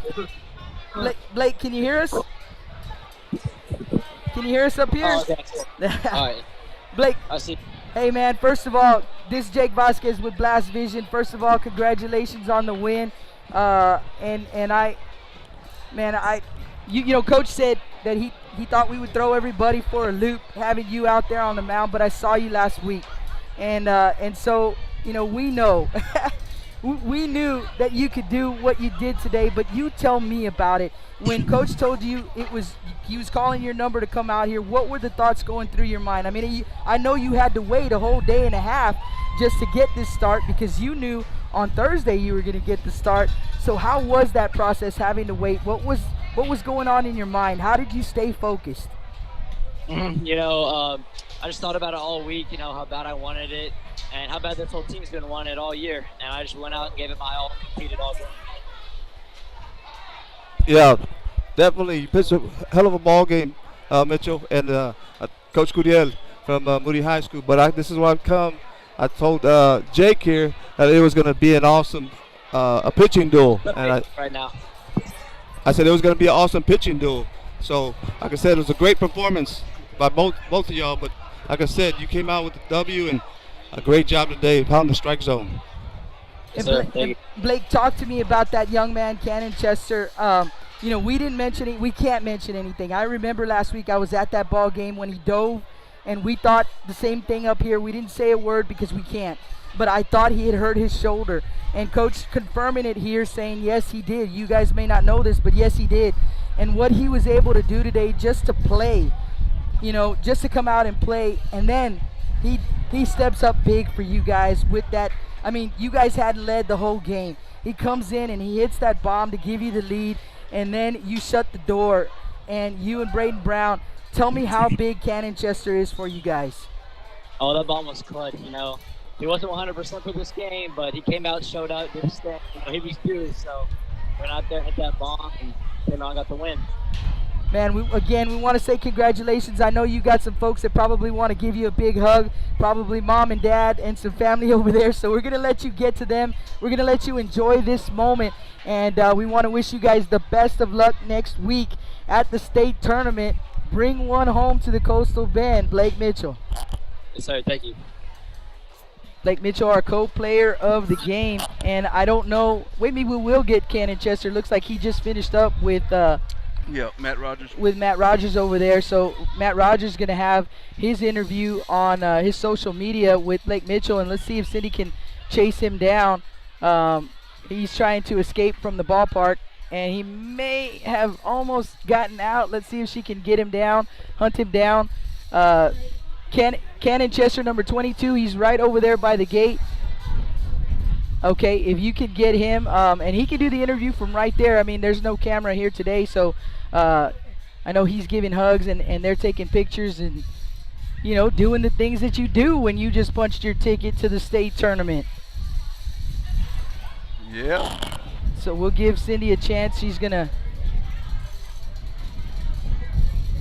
get Cannon Chester for us. I see him putting the headset on. I got you with the phone. Cannon, can you hear us? Yes, sir. I can hear you. All right, Cannon Chester, co-player of the game, and Cannon, I'm sure you've hit some bombs in your lifetime, but any bigger than that? I don't think so. That was easily one of the biggest moments of my life, especially in baseball. You know, that was absolutely insane. That was the bomb that sent your team to the state tournament next week. Just tell me what you're feeling, young man. I couldn't even tell you what I'm feeling right now. I mean, it's so surreal. I mean, it's something that I've thought of for years. I mean, ever since I was a little kid, to say that I actually did it, to say that I'm a part of a team going to the state tournament. I mean, it's one of the best feelings that I've ever felt.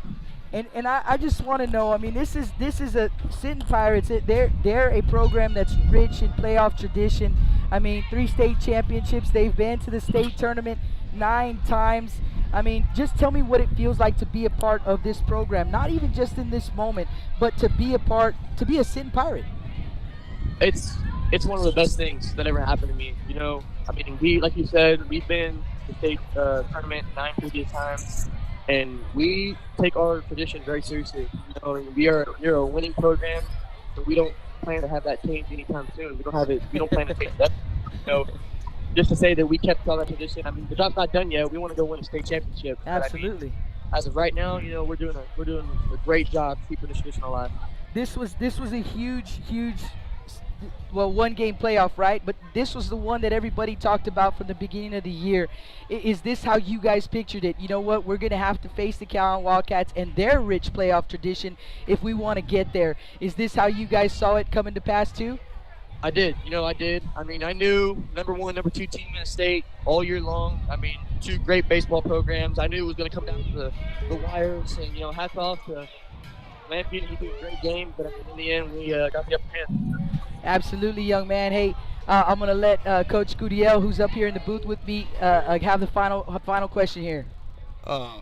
Justin, how you doing? Man, you know, I'm besides having that adrenaline just pumping through your veins right there, I'm just looking at the pitch. You know, you're talking about 1 out already, and you know, you look what pitch you're looking for, I was talking to Jake here. You know, here comes that outside fastball, and sure enough, you get that pitch. And you go with that pitch, and it just went through that jet stream. I was like, wow. You know, he went with the pitch, and you know, it was a great at-bat, son. And congratulations. And you guys go. Thank you. I appreciate that. All right, Cannon. Hey, thanks for talking with us. Hey, we're all Sinton Pirates today, and we're all Sinton Pirates on Wednesday when you guys get rolling. So go bring one back to the Coastal Bend. Yes, sir. I appreciate it. Thank you. All right. Yes, sir. And that is it, man. That is going to wrap things up for us here. Again, Coach, I want to say thank you so much for joining me in the booth. You picked a good one. Yes, it was a great ball game, and you know, it's the year of the Pirate, the London Pirates, and the Sinton and Pirates. the Sinton Pirates. So hopefully one of these guys bring it back to the Coastal Bend, and what a great feeling, man, to have 2 guys representing South Texas. Absolutely. Representing in the 3A ranks, the London Pirates, and representing in the 4A ranks, the Sinton Pirates, the maroon and white. It's the year of the maroon as well. So again, our final here, it was 2-1. The Sinton Pirates get it done. They punch their ticket. They are headed to the next round, and we unfortunately we won't have the call. The Pirates have a group that calls their ball games for them, and they're going to take it. They've taken them all the way, and so they will have the call. But we will be there. We'll probably do some live tweeting because we don't know how to just sit back and watch a game. That's just not what we do. So we'll live tweet it. So if you're at work, you can't listen in or you can't watch it, then get on the Blast Vision Twitter, and we'll be live tweeting. But we're gonna be there. We're gonna be supporting these guys because that is it. It is South Texas baseball. It's Coastal Bend baseball, and so we'll be there for these guys. So again, our hats off to the Calallen Wildcats on a phenomenal season that those guys had, and a big congratulations to these Sinton Pirates, Coach Alanis and his staff, and the job that they've done with these guys, and we're going to be rooting for them all the way, as well as the London Pirates. So that'll wrap things up for us. Jake Vasquez with the call from Laredo, Texas, and we will see you guys again on Wednesday. Wednesday is when the Pirates get underway. We don't know what time. I believe it's like either a 4 or a 7, I believe, is the different times that they will. But as soon as they find out, because they have to reseed, and as soon as they find out what time they're going to be playing, they'll be sharing it, and we will share it as well. And like I said, we'll be there to give you guys highlights. I'll probably jump on the highlights too. You never know. I can't just sit and watch a game. That's just not in my nature anymore. So we'll be doing something for you guys. So you guys definitely stay with us. I want to thank everyone who hit us up on the chat. I appreciate you guys so much. I'm sorry we couldn't really get to the chat all that much this time, and I'm glad you guys kept each other company. But thank you to all of our sponsors. Thank you to all of everybody who listened in. We couldn't do this without you, and we will see you guys next week. We are hoping and planning. It's not confirmed and it's not official, but we're hoping and planning that we can call the London Pirates game. They start, I believe, on Friday, and it will be Friday and Saturday if they advance to the championship game. So that is in the works, and as soon as we get the okay on that, we'll let you guys know. But the Sinton Pirates, they're well taken care of, and we'll be there for them, and we hope that you guys will too. So again, signing out from Laredo, Texas, Jake Vasquez, Blast Vision Live. We'll see you next week.